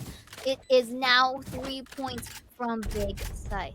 It's just the fact that we saw Big Scythe just play time here, denying that information. We saw that divide for them, where we saw Cupcake come through, break those trademarks. We saw, sorry, not Cupcake, we saw Giver break the trademarks just to not allow them any idea if they were to rotate back. We saw them just come through, get those picks early as well. And even though there was so much space on A, they actually forgoed A, went straight to B from the other side. Because of this sort of disparity or just so random in terms of playstyle, it's really hard for LSF to really pinpoint where exactly it's going to be. But Yamori does get Noxy immediately a headshot up there. Did not realize that she's all the way down there from Dish. It's going to be another one there. Is she good for 2? Yes, she is. Immediately does spot the head of Dolph. Particularly, I would have liked it if they were a little bit more aggressive to smoke earlier, but it doesn't seem to be a problem as Yamori will be moving left to right, up and down, trying to find at least some information if someone is pushing out here. And I think what she wants to do is just wait for this smoke to go down, just catch them off guard. But here comes the fast lane as well. More smokes come through, had to reposition there. And for now, Aphylin survives by the skin of his teeth. She does have the heal, brings her back to normal here, pushes up. And for now, Giver does pick up Cupcake. It's gonna be a wall here as she pushes forward. This is a very aggressive Sage, and this is why I like seeing her on this Sage here. Regardless, she's just playing inside the smokes, but I think that eventually she might just catch someone off guard. And I think in terms of the other 2 members, they're not gonna commit to this. They do have guns, but they can't take a 5 versus 2. Truly, and that's the very smart play to get by this for the side of LSF. The only thing that I'm worried about here is if they do keep on giving these rounds to a Big Scythe, I feel like this is not going to be the similar scenario in comparison with Haven, that they are able to bounce it back. Because I did mention from earlier that yes, they do have a very messy and chaotic way to really take Fracture, but if there's no amount of consistency, then I feel like that's going to be a bit of a setback for the side of LSF. However, for the side of L Streaks here, I still do not want to neglect their attacking capabilities because we've seen it from Haven. They were able to bounce it back. I'm just not sure if it's going to be the same case scenario because then again, this is a different type of hero or agent pick. So this is also a different type of map. So the conditions are very much different in comparison with Haven. And I feel like this is also a good call for a timeout from LSF, not to reset everything, but also to try and think of ways to actually deny a Big Scythe fully here, because in terms of their composition, it's quite balanced, to say the least, regardless if it's an attacker side or a defender side, and this applies for both.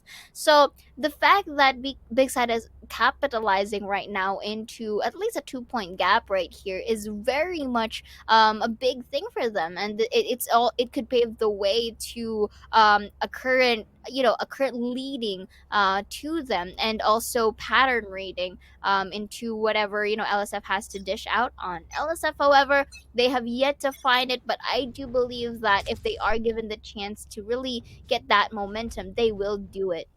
Yeah, I think LSF is just trying to figure out what exactly makes Big sort of tick on this map. And in a lot of situations as well, as we see Big play these so many rounds, even I, on the spectator mode, I'm not really able to really pinpoint how they play in terms of pattern because they just sort of change up every single round. It's never really the same thing they do every single round. Yes, you see a sort of like they kind of lurk, just take their time, but in a lot of situations it's not the same thing that they do over and over again. They take their time, but for now it's gonna be all of them rushing straight into doors over on A. They did not take any damage from that, but here comes a showstopper from Dolph. Is good for one. It'll be Yamori out of the way.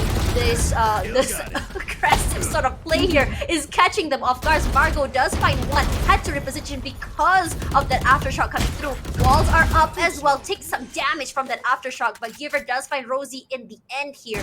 This is a very aggressive play, and it looks like despite that time out here, Big is not going to change this pace anytime soon. Timing is very crucial here, as I don't think Cupcake did notice that. This did eventually, as Giver gets knocked off straight in the face, as Cupcake still tries to get some information here. Crescents picks off one. They'll be Mimi now knocked out.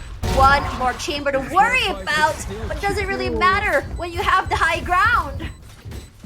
I mean, that was also very smooth from Presence as well, being able to transition from one crosshair to another, which is, again, Big is slowly starting to literally dominate in towards Fracture. See, look at that movement. One places the concussed, movement two to force out Cupcake out from Link. And that was just beautiful maneuvering of your enemy team. And Big Scythe is again doing their consecutive wins in comparison with the previous one. So it's safe to say that both of our teams are quite strong on their attacker side, but for Streaks, I feel like we're still yet to find out. Afrolin, however, goes and takes the trade to really equalize the board in manpower. So right now, let's see how Elstrix is going to take this one once again, because two of the teams are already in the side. That's gonna be the Rolling Thunder. Afrolin goes for the res, but Cupcake with the tap destroys Giver in the process. Afrolin only has so much into that fight. A little bit of a tap right there. Rosie whipped it off only with a cross of that half. enemy remaining. The flash. Beautiful double from Yamori with the spray transfer, leaving only Dolph to do the work. Is she going to have Oh my God, that Dolph! beautiful tap? Again, seeing Yamori here dwindling her HP. Both of them are enemy low remaining. enough. Spots out the shoulder. That's going to be the patience as well. Forces her to maneuver from the behinds. Gets at least a half defuse here. And that's going to be speed. And I like the sense that's coming in from Dolph here. Dolph has the capability to push spots out. The Vandal right here uses the satchel once more. And now we're seeing the Arcade. She doesn't have time anymore, but she does have to push this. So that's going to be a half defuse. Look at her waiting for it. I like it how Yamori's just buying time for it, but pros don't think like Oh! pros, and Yamori's school at least secure this with a 3K. Beautiful usage and actually wasting time, and really the mind games against Dolph was really seen there. Money don't jiggle jiggle, it falls. It falls. That's exactly the theme song playing in her mind. Wasting time is how you do it, okay? I mean, if this was I don't want to say this, it might come off wrong, so I'm just gonna keep that for later. I'll tell it to you off stream. But coming back to this, all she had to do was just kind of like take up space, and that's the beauty of playing in Neon. You want can go to really, play? really far, Let's play. rotate, kind of pretend that you're coming in from the other side. And I think when you are the diffuser in that situation, does that really matter? For now, I don't think that Giver got that value, and instead she did take that chip damage. But regardless, she's still very much alive. Smokes come through. Yamori clears out these corner here with those concusses. But all she has to do is just wait for those smokes to drop down. And when it does, it's gonna be a surprise situation unless they actually catch her off guard. But here comes the Rolling Thunder as well. She goes through. She doesn't matter. Immediately with the overdrive, gets one, gets two. Yes, she does. As Crescent picks out another as well, and that's how aggressive she can go when she goes new. Or now this One Giver, enemy remaining. unfortunately, is not able to get it eventually, but it'll be Yamori to band-aid that situation. Giver repositions herself right now as Cupcake, the last lady, standing once again. They know that she's up there. Giver just waiting. Cupcake good for one. Is she good for two? Yes, she is. Is she good for three? Not quite. As immediately Giver will give her the space, but Margot will band-aid that instead. And that band-aid on band-aid is what we love to see about Big. That is such a very, aggressive, powerful play, I would say, for a big side. Look at this Yamori with the ult, utilizing that concussed Dolph end for the likes of the Breach, and right here for Cupcake, she can only do so much at this point. But then again, for Big Side, they're doing so well again for the side of their attackers. And they're not really, wasting time. And notice how as the game progresses, the amount of time that they are able to secure the site is getting faster. Cupcake, however, goes for the push, really shutting Giver down, and that's actually a very nice wall. This also happened yesterday, wherein Mimi just places this wall just to prevent any pushes that can come through, or not really prevent, more like delay rather. That's the better word here, and to at least notify or telegraph with just that information to where their enemies are at the moment.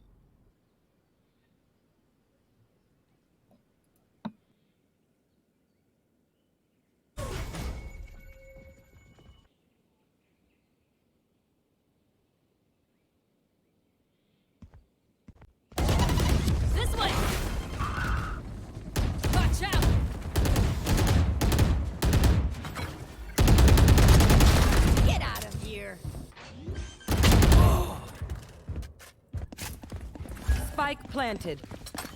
Okay.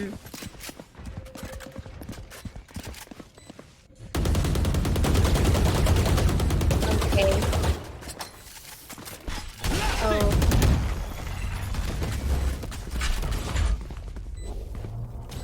Your duty is not over.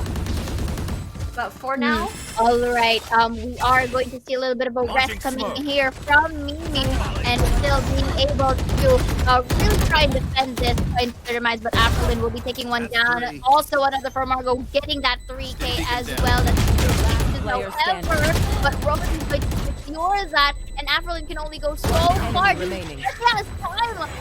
I guess they don't have time anymore for that game, because Afrolin was able to buy some time, really trying to confuzzle both Rosie and Noxy in the process, and we are now already down to 8 points for Big Scythe. Could this be a similar way for Big Scythe to again have that 9-3 lineup, or will they actually go far beyond? But right now, that was actually a close call from L-Strix being able to really defuse that spike. They were too preoccupied They from really were. Afrolin's presence. I have to say that in this situation, attack is a little bit easier, at least for this map, in my opinion. But when you're not getting that value, or at least 4 to 5 points as you go into the half, it's going to be really hard to climb back. But we may just be seeing a miracle like what we saw at Orangutan with X10 Sapphire, which is the 11-1 miracle, I have to say.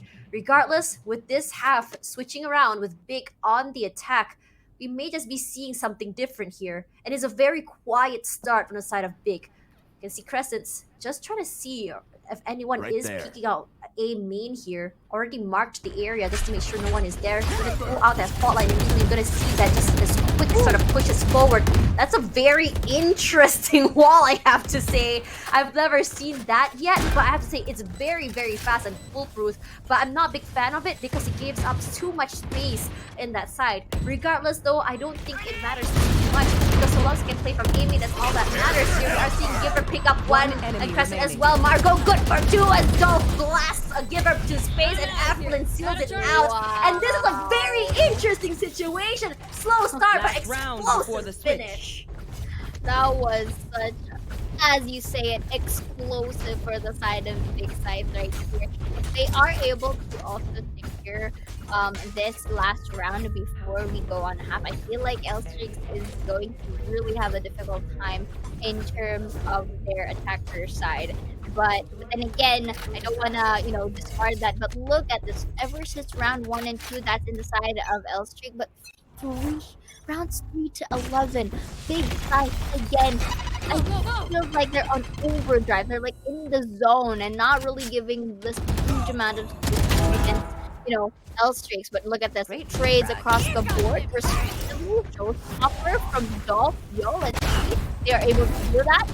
But is One able to enemy secure remaining. that kill Spike though, down, and this attacker time spawn. they do not want to end this half with, without a fight. And I feel like L-Strix is also wanting an explosive 9-3 here. If that is going to be the case, then, maybe there's also the possibility of them of having a similar tactic from game number 1 if they do have that 9-3. Giver, good for one, not quite. Takes a little bit of damage right before getting one tapped by Noxy. It's very, very clean, I have to say, but Switching sides.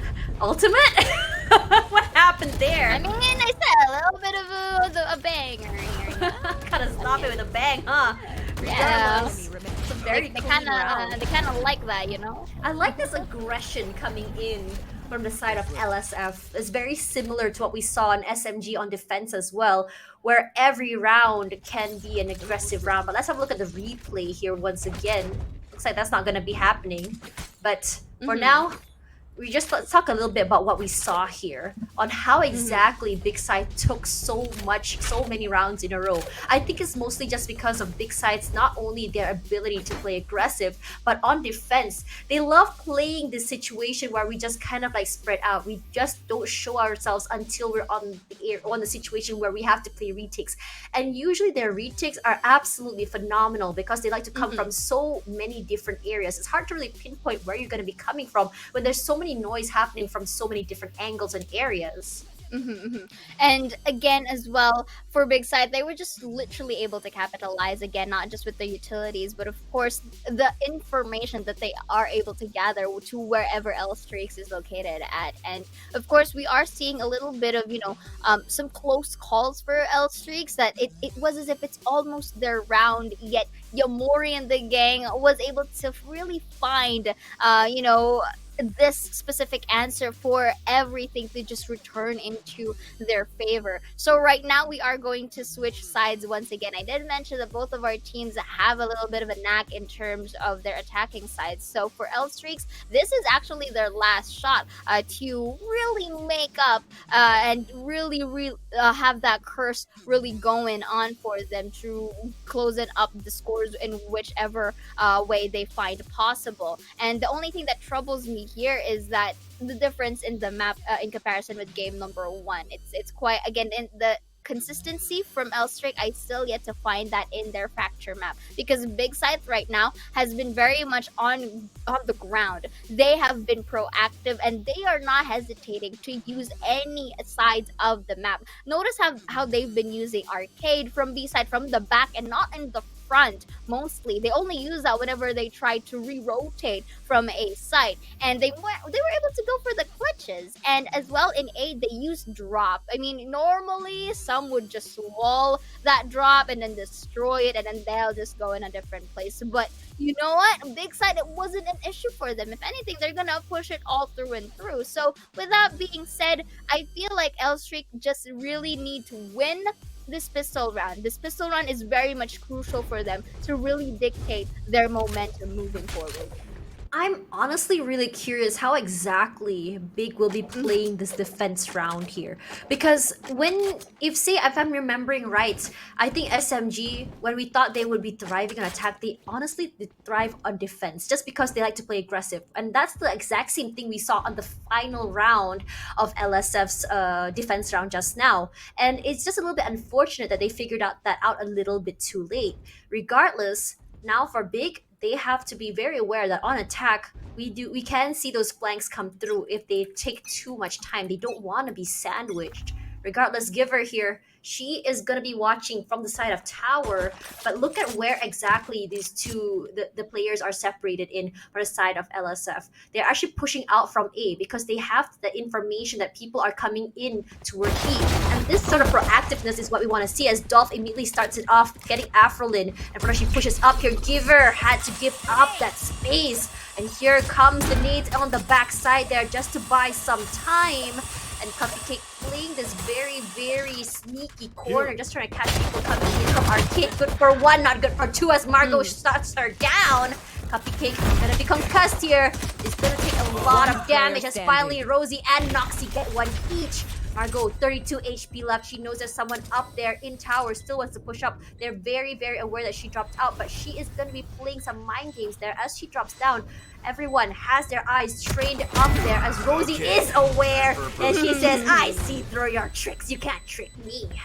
I see you looking at my PS. You sang, but then again, that is as we mentioned, this is quite crucial. This is quite crucial for L-Strix to really win out the pistol round, because again, this is going to be the start of something new. No, it's going to be the start of them actually being able to really do the similar feat that they had during game number 1. So because they have better weapons here coming into the second round, round of the second half, they do have the chance or is expected to win this one. But again, Big Side does have the capability to go on a thrifty if ever the conditions really lie on their hands or in their favor, to say the least. But right now, Afrolin and the gang are very much heavily stacked in towards a site, but scattered for the side of Elstrix. I feel like they're just playing for peaks right here at the moment, trying to dwindle down the manpower first before they,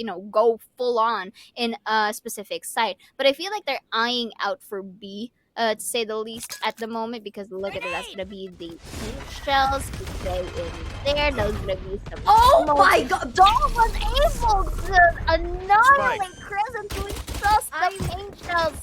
That was Why was there no reposition? I guess she just sort of just like said, there's no way for me to Yeah. do anything. It's in the corner. If I move out, I'm just gonna go down anyways. Good luck, my friend. It's all you as Margot pushes forward. Molly out as well. For now, she's just playing for time. Here does drop the Steam Beacon, but Dolph is good for one and Mimi as well. Satchel gonna be moving forward as Giver gives that shot straight to the face to Mimi. remaining. Oh, she actually gets Giver away with those paint shells. All they gotta do is just find one more. It's gonna be Amori. She does have a gun advantage as well, but Rosie shuts her down. It's a very interesting situation from LSF here because usually what we saw before was that if there was a gun advantage, we saw a sort of faster sort of rotate in or a push onto site. But this time, it was sort of like a very quiet start before it went explosive. Regardless, it worked out so well in their situation. And again, that replays as well. Again, for the side of L Streaks, it is expected, of course, that they are able to win out the second round, especially that they do have better weapon. Now, this is their bonus. I feel like it's going to be all the more beneficial for L Streaks if they do win this. At least that is their winning condition for their side, because it's all the more going to make them economically healthy, but at the same time, it's also going to be an insurance policy for when they lose. And speaking of that, Dolph is able to shut down Yamori Crescents for the trade. That's going to be the slow double wide angle, but the spray transfer from Crescent is going to change everything. Rosie, however, is going to be there for the trade, not seeing Giver just yet in towards door, but she is quite in a pinnacle at the moment. Transfers into a Vandal, tries to wall bang into that box, but look at the others. They have yet to really really collide or really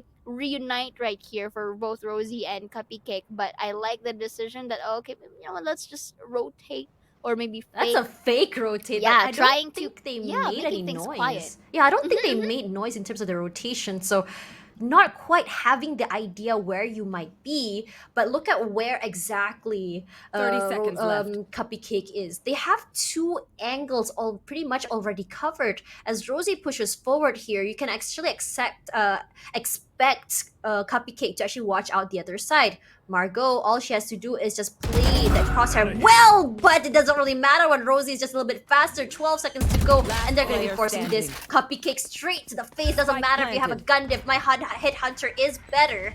And for now, it's only Afrolin in a 1 versus 2 situation. Smoked out, no clue where exactly to come through. Rosie has an idea that she might be coming in from main. I don't think they actually noticed her at all. Finally, they do. Rosie, what was that? Those one taps were absolutely disgusting. I was left speechless. Sometimes it makes you wonder, why can't they do it? And when I do it, trying hard to say the least, like it doesn't really go the way you want it to be. But you know what? It works. It's a 6-9 this time for L Streaks, and again, the possibility of them making the 9-3 curse, really applicable here is on its way. And if this happens, I feel it's quite safe to assume that Big Scythe is having quite the trouble in closing out their fights whenever they're the ones in the advantage or in their scoreline, to say the least. And this has needed to be a bit of fixing for the side of Big Scythe, because if you want to really close out the match series, then go ham for it. I just feel like they're, at least in their defender side, it's a bit too passive, or if not, they heavily rely on takes. That's a three-way! Oh, but the three-way, as you mentioned here, Giver really gave them a deny of a push, you know? Like, You have a lot of puns. yes, I do. If I do that, it means I'm hungry. You're seeing those trades come through as well, but the wall immediately going down here as there is a top-up for help from Mimi to her teammate. Immediately gonna rotate as we take a 1-for-1 here. Yamori 30 moving seconds forward, left. just trying to see if they can catch anyone off guard. Maybe it's gonna be happening as the door does come through. Immediately, here comes the party, but does the party catch anyone? Not quite! As Yamori gonna be slowly giving up that space, doesn't want to get caught off guard here. Dolph, good for one, Noxy one as well for Crescent, just stops them. Plant immediately does come through, but here comes the Rolling Thunder, does he deny? Not quite, as slowly is gonna be making some space. They do break the wall, the slow orb is not allowing them entry into the area. Wallbangs come through from Crescent. Crescent seems very, very mad. They want to close this game as fast as possible here. Cupcake as a teammate as well has a nice crossfire. Good for one. Can it be good for two? It's kind of tough to push forward. Flashes as well. Beautifully done from LSF. Love to see that teamwork coming through from both of them. Teamwork makes the dream work, they say. And L Streaks, you know what? Again, I love this chaotic energy that they have, because the fact that if you are giving them the chance to be chaotic, they have the capability to polish every side take that they do, and it's being seen right now. They're already catching up to the score slowly and bit by bit, and look at the stricter discipline. They take one down and they wait. They don't really go on aggressive and, you know, not repeating the same mistakes twice wherein they are being taken down one by one. They're not doing that anymore. And that's the beauty of, you know, L Strix adaptability here, and I've been emphasizing that yesterday. And look at that, Giver and Cupcake really have a trade of their own right here to equalize manpower, but right now they are running in towards Arcade once again. It looks like You it's will not not just Big kill Scythe my ally. who's going to. That's gonna be the red right here. Quick rendezvous back, but still counts as to Elkins being able to complete on the board once again. Afterland has yet to have her ult, so that's going to be the orbital. Oh no, actually just the contest here from the breach, and right now they haven't planted a spike just yet, which, and, you know, as if on cue, they are planting it now. Liking how Dolph does not neglect the play coming from Yamori here, and they are dwindling down the members of Big Scythe. What is happening? The quick and speed, you know, adapting of LSF. Marco that was able to take Mini down, and it's now 3v3. Things are just getting all the more intense. They need to identify where they are at. The Cupcake gets Marco down from tower. That's gonna be one enemy remaining. After they take one Cupcake for the 3. Is it enough though? Dolph, however, from B main is buying some time, but still secures the kill. 8-9 Tash. Last player LSF making a standing. great comeback. I love seeing this. Their post-plant defenses were insane.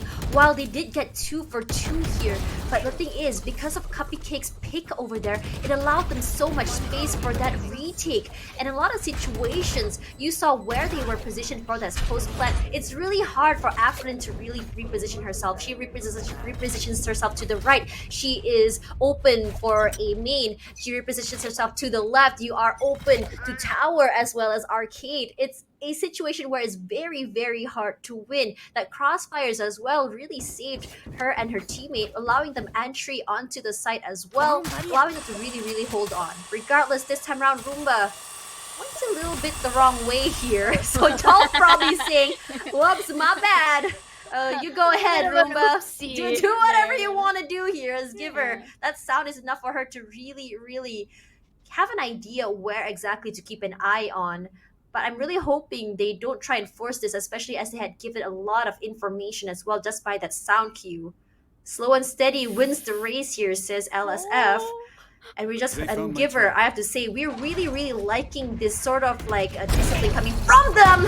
As Giver is good for 1, but eventually though, Margo as well getting knocked out of the way. Mimi good for 2, and Yamori does get 1 back in return. It's gonna be a whole situation where it's a 2-on-3. Slow orbs are gonna be coming in through as well. So Yamori gonna be meeting up with their teammate. Spike This is a planted. very interesting wall, I have to say. Mhm. And it's gonna be Dolph here on site and Mimi watching the other. It's gonna be hard. This crossfire is really nice, but this is a great use of that. But for now, Mimi good for 1. Crescent's gonna be getting that with that aftershock. Only one person to worry about was Crescent gets 1. Dolph good for 1. Yes, she is good for 2.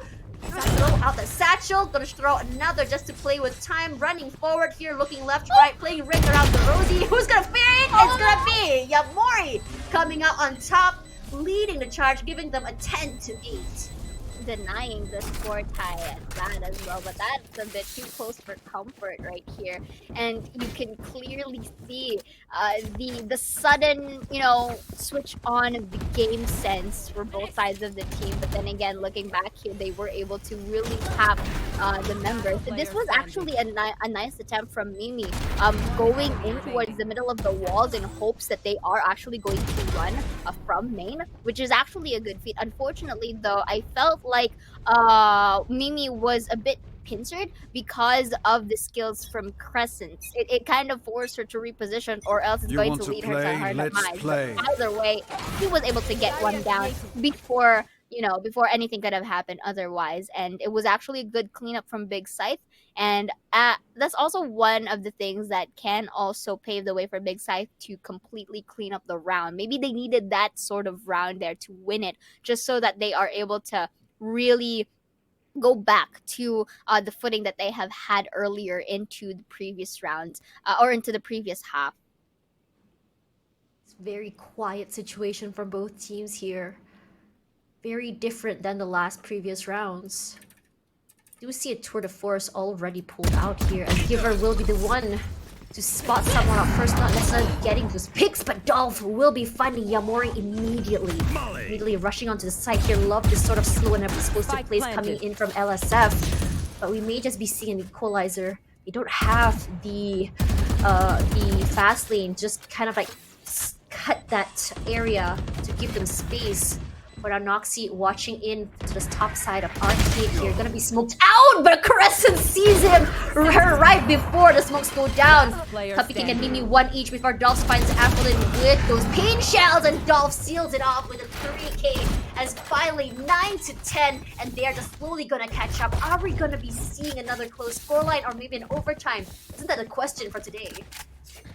I mean, it's possible they have done it once, then they can do it again. But in this scenario, at this point, I am just really enjoying some of this Valorant game, because again, this is crucial for both sides of the team. For L Streaks, because this is technically their match point game. If they do win this, they are able to advance. But for Big Side, if they do win this, we are gonna head on to game number 3. But you know, until then, it's both. It's really, you know, I'm already at the edge of my seat, like literally, because at this point, L Streaks. At first, you would see that, oh, okay, it's leaning towards Big Side because they do have a big score gap, and they were able to really maintain themselves or sustain themselves in a good way. But right now, L Streaks is just trying to prove us wrong that, oh, wait, we too can live that 9-3 curse, and now we're here 9-10. They just need 1 more again. This is similar to game number 1, exactly how the pattern is at Tash Buddy. So right now, here they're taking their time. I feel like this is going to be a delayed push coming in from L Streaks. They do want to force the here. They're forcing out the push. They're just rolling out there. Fast lane comes through, and Rosie punishes her for that. But I think Aphelin is just gonna delay that push with the wall. Very interesting how she wants to play this. Regardless, Cupcake coming up on top here, immediately gonna be cut off guard there with the Bucky. We're now gonna have to give up that space because of Dolph. Immediately with that, does she go for 2? Yes, she is! Beautifully done! Great satchel as well. Took up so much space with a 2 body count as well. Cupcake coming not there anymore to help them out just to hold. But it doesn't really matter when you have an advantage in terms of two more ladies. Margot and Afrolyn, actually, they already know where exactly she's gonna be. Smokes are out as well. Noxy, all she has to do is just swing out if she wants to. Side by side, she is good for one. Immediately gonna be using that flash if possible. Actually, it's gonna be the fault line coming through as well. The wall bangs as well. 6 HP. They throw everything at her. I don't want to be her. She is not the main character right now that you want to be. They. I mean, I do agree with you with that. Imagine being concussed, being slowed, being again concussed, and it's just a lot at stake. And Dolph here with that showstopper literally went out with a banger over there, and this is a good call for a timeout here coming in from Big Scythe. But I reckon it could have been a bit of an earlier timeout, but then again, this is how they how they condition themselves to be that, oh, okay, I think this is actually a call for a timeout now to reset whatever momentum L-Strix has, because this has happened the first time and they wouldn't really want to make it happen the second time, right? So right now in towards Big Side, I feel like this is actually a similar scenario for game number 1. I feel like their defense is slightly heavily relying onto the retakes too much, and I feel like if that one aggressive defense from Big Scythe can make things work for them. But here, I mean, it's their call to say at the end of the day. And as I look at the mini map right now, I'm seeing the members of L-Streaks utilizing either arcade or drop this time, and I feel like Cupcake is just gonna stay here for the flank for any potential push that can come from Big Side in general. I think that's the idea, because they know that if, say, one area is pushed up, we're gonna be seeing that response come through. And in this situation as well, we are seeing a more aggressive sort of defense here as they try and play around Dish. And because they took that ultimate, it already gives all the information they need that we do have at least one person on Dish. Let's kind of take our time. But where the eyeballs are toward that area as they play one more time, and because they can already hear the ropes come through, immediately they're just like, okay, we have to really, really pay attention. We don't really know how many people are around there. Cupcake doesn't really connect those shots, so it's already enough information for them to react to, just to hold a different angle and reposition. We do see someone shooting over on Canteen side, so I don't think anyone is getting in just yet. But here comes the Rolling Thunder. We also saw another concuss come through from Yamori as well. No follow-ups to all of those utils for now, as LSF says that's fine. We already got and baited all of those utilities as well as the Rolling Thunder. 30 now we seconds can left. safely run straight to A and just prepare for a post plant without too much of a bother. There's gonna be slow orbs as well as a wall just to buy some time. But honestly, with rifles, it doesn't take too long just to break it. Here comes the orbital strike as well, but the thing is they weren't on site just yet, but it's just a precaution. 11 seconds 10 to go, seconds they left. need to rush. And for now, Nox immediately finds Afrolyn inside of the smokes, the sprays from two different angles. Margot does barbecue Mimi to the ground. Margot good for 2 with Dolph as well. Coming from the bottom side, doesn't get the value, but Rosie gets 2. Very scary my situations goodness. percent as well as Rosie trade out. Rosie! And for now, the plant does come through. It's a 2-on-1. Margot is playing from main. There is gonna be a defuse coming through. She's just praying and praying. She does get the kill regardless. L-Streak is just coming up on top, even on situations which might not work for them. At this point, Tash, I can safely say, at least I'm basing this from yesterday and from the previous games that they have had, L-Strix has a huge amount of stamina and tilt-proof capabilities, at least for them. Because normally in a 9-3 scoreline, some people will just let it go, like be Elsa. But then they're the ones here saying, no, we're not gonna go down without a fight. And each and every round actually counts for them, ever Right since here. the very first game. So the fact that they're unfaltered, or they're not being distracted or being a bit demotivated with the huge gap that they had from the first half is actually something that you have to commend, regardless of the outcome here at this point. But they were able to again really push it up to their limits and getting this 11 scoreline. This has happened once and they are doing it again. And it's as if that when they do, it's like they're becoming No look at that way! Doxy takes one only for presence for the trade, the bravery. But Yamori is got one down. Mimi for the trade. That's gonna be the rest of the that's gonna be a teleport for Coffee Cake to deny.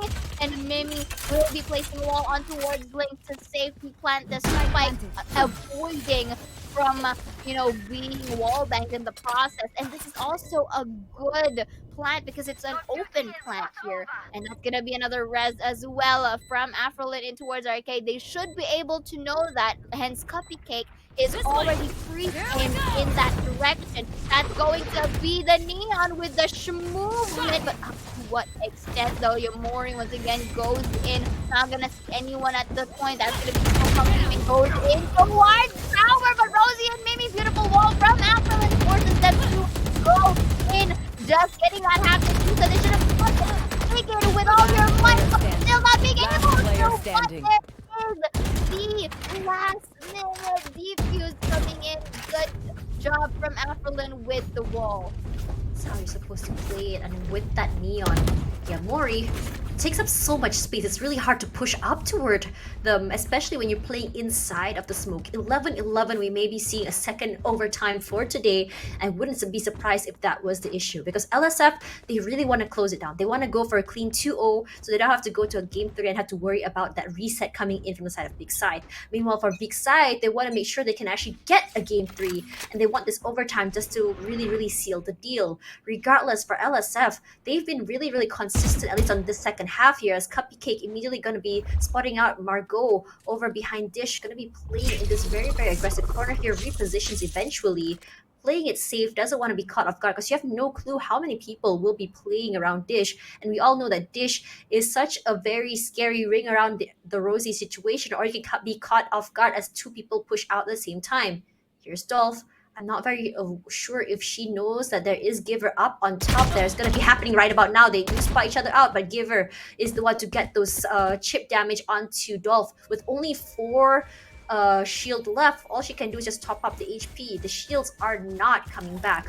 This slow sort of plays are going to be coming in from Noxie. That's a very nice angle just to clear that out. But Cupcake making sure that the whole area is cleared out as Giver takes a little bit of damage from those pain shells. 60 HP left to play, and absolutely 0 shields is what's really important to note here. So one shot is very, very possible for her. She doesn't want to get caught off guard. But LSF, we all know that they're very, very patient. They're a team that can be very, very calculative, especially on this map. They made so much noise on this, they do immediately get the smokes out as well, but Big Giver gonna get Dolph out of the way. And here comes Cupcake with one toward Crescent, and for now that fast lane gives them so much value. It kind of helps them to get onto site as well. Plant does come through, thankfully, but walling up there just to give them some space to reposition. Noxie pushing up to the smokes, good for 1, is she good for 2? Not quite. Yamori with the Bulldog trades her out. Giver from the other side, not gonna be able to get that value, but Aspen does find Rosie in the end, and they are feeling good for 2. That is a jump shot. That is so very interesting how they do that. They know that she's over there for 1, not quite. She whiffs it. Unfortunate situation here as she tries to go for the half. It's good for 1, good for 2. Just have to jiggle, but is it gonna fall? That's the question. She just get halfway now. Immediately Cupcake wins this round, brings them to match point. All they have to do is close it, and they can move on to the next stage. This is so intense. Like, I am literally at the edge of my seat right now, and the way that L-Strix was able to turn everything around. They were able to polish out their attacker, or their defender side, or their attacker side rather, in the very early phases of the game. And I did mention from earlier, it only needed the pistol and the second round for them to adjust everything according to their favor. Oh my god! Dolph! The speed, the movement with the satchels, Dolph.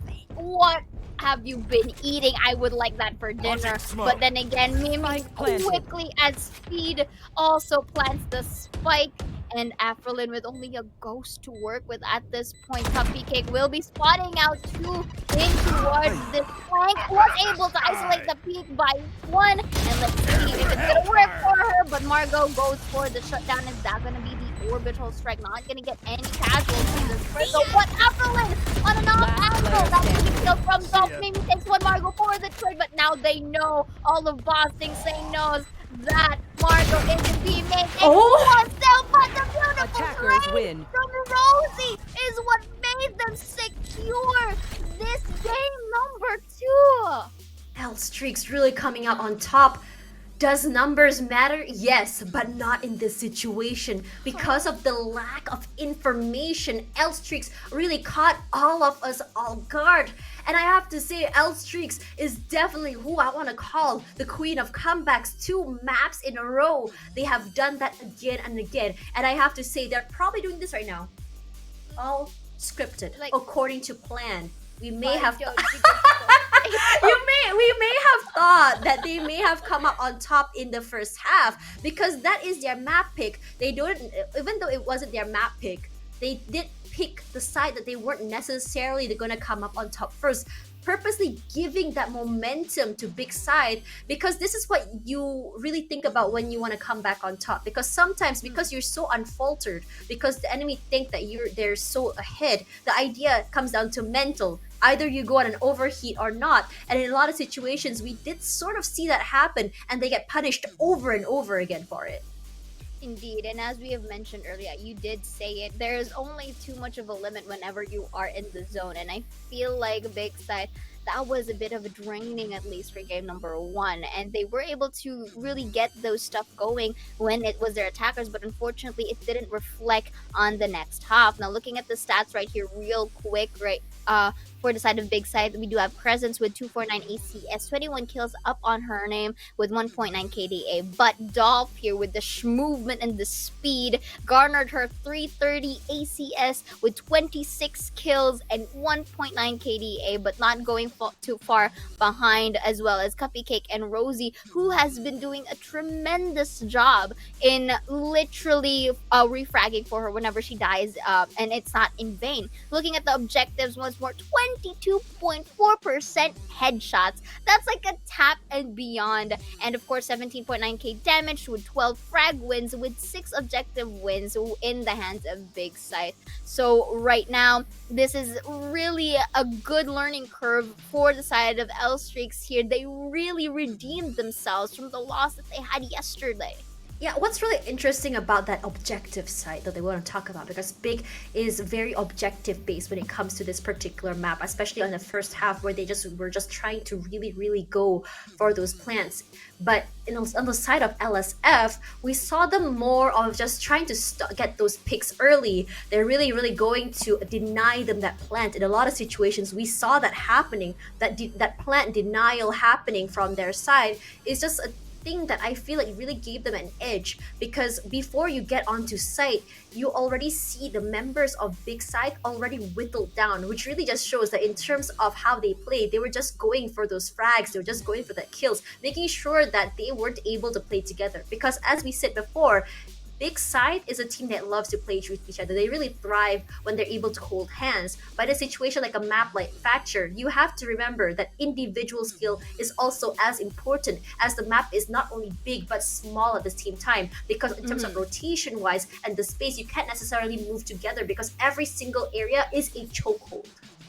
I mean, I have no words to say because I still get over the fact that they are able to not do it once, but do it twice already in a row and in the same day. It's as if we played a best of 5s here with them being able to really not give up. It's like, you know, really not getting rickled, but they never really gave up and they never let themselves down, and you know, and it really went into fruition for the side of L Streaks. So you know what, Tash, without further ado, let's check out their huge and amazing performances here in towards our highlights. But of course, you gotta commend Big Scythe as well. Their early half was really working wonders for them, and we actually thought that, you know, L-Strix is gonna have a difficult time on the next half. Yeah, mostly because of the numbers that we saw, at least from my end. Because it looked like in terms of their percentages, it didn't look as impressive as what we saw on the side of Big. Yes, the way they played, they had an idea how to exactly to navigate through the map. They're very, very aware.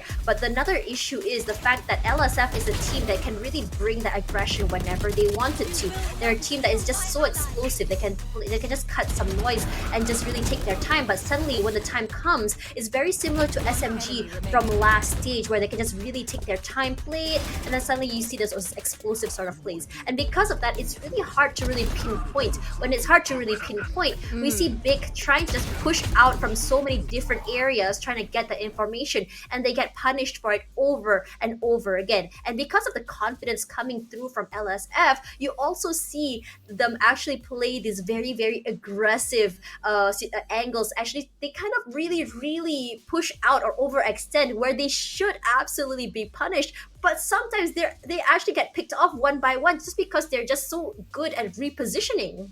And again, it's as if that whatever Big Scythe like threw at them into the first half, they just literally returned the favor, and all the more because they were having like interesting plays as well. But looking at the journey of our respective teams right here, it looks like, you know, Enigma Galaxy from earlier was able to win it into 2-1, and L-Strix is going to fight them off for the qualification in the spot for the elite. But of course, the first two has already been determined here. Tash Bunny having Orangutan to win it out against Extend Sapphire, and Zol Meraki to win it out against L-Strix. So L-Strix again still fought for their life right here in towards this tournament journey to earn the spot for the elite.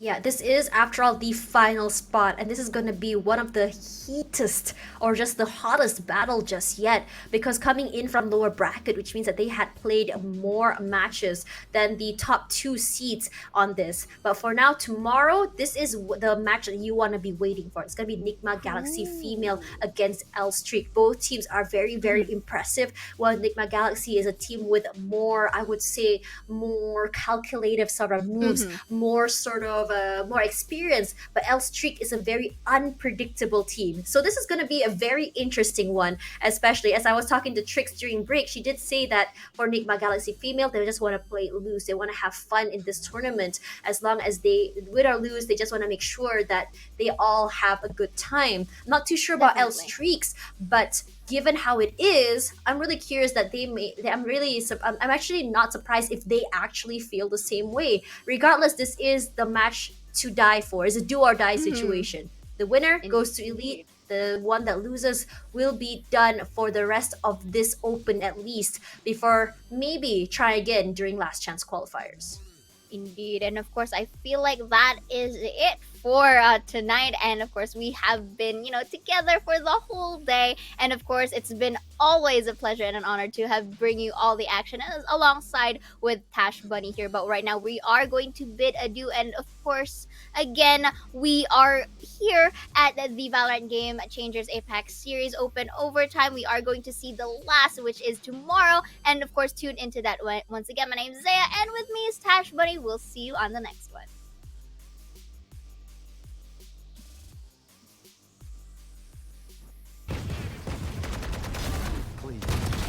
No more. One enemy remaining. Spike down A. Last player standing.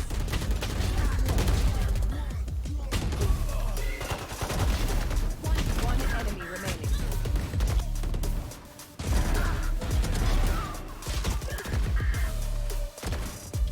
One enemy remaining. Clutch. One enemy remaining. I hate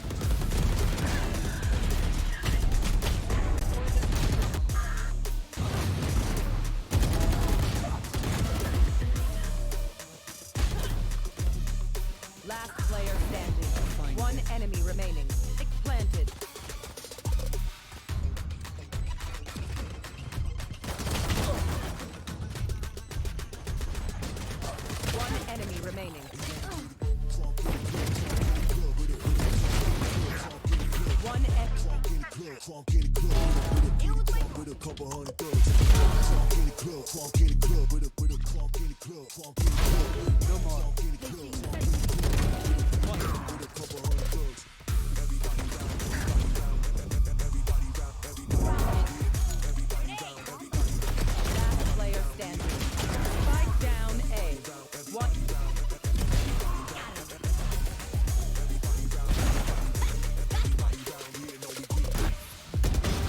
One enemy remaining.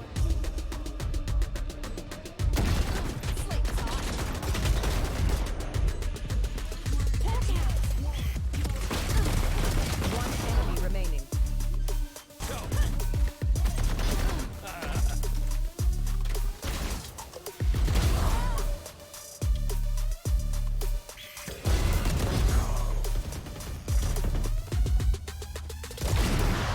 One enemy remaining. Spike planted.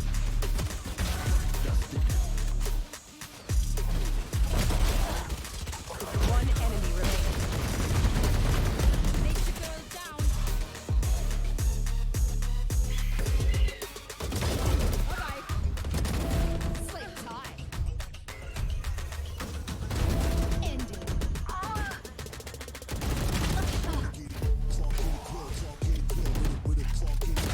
One enemy remaining. Crunk in the club. Crunk in the club. Crunk in the club. Crunk in the club with a crunk in the club. Crunk in the club. With a couple hundred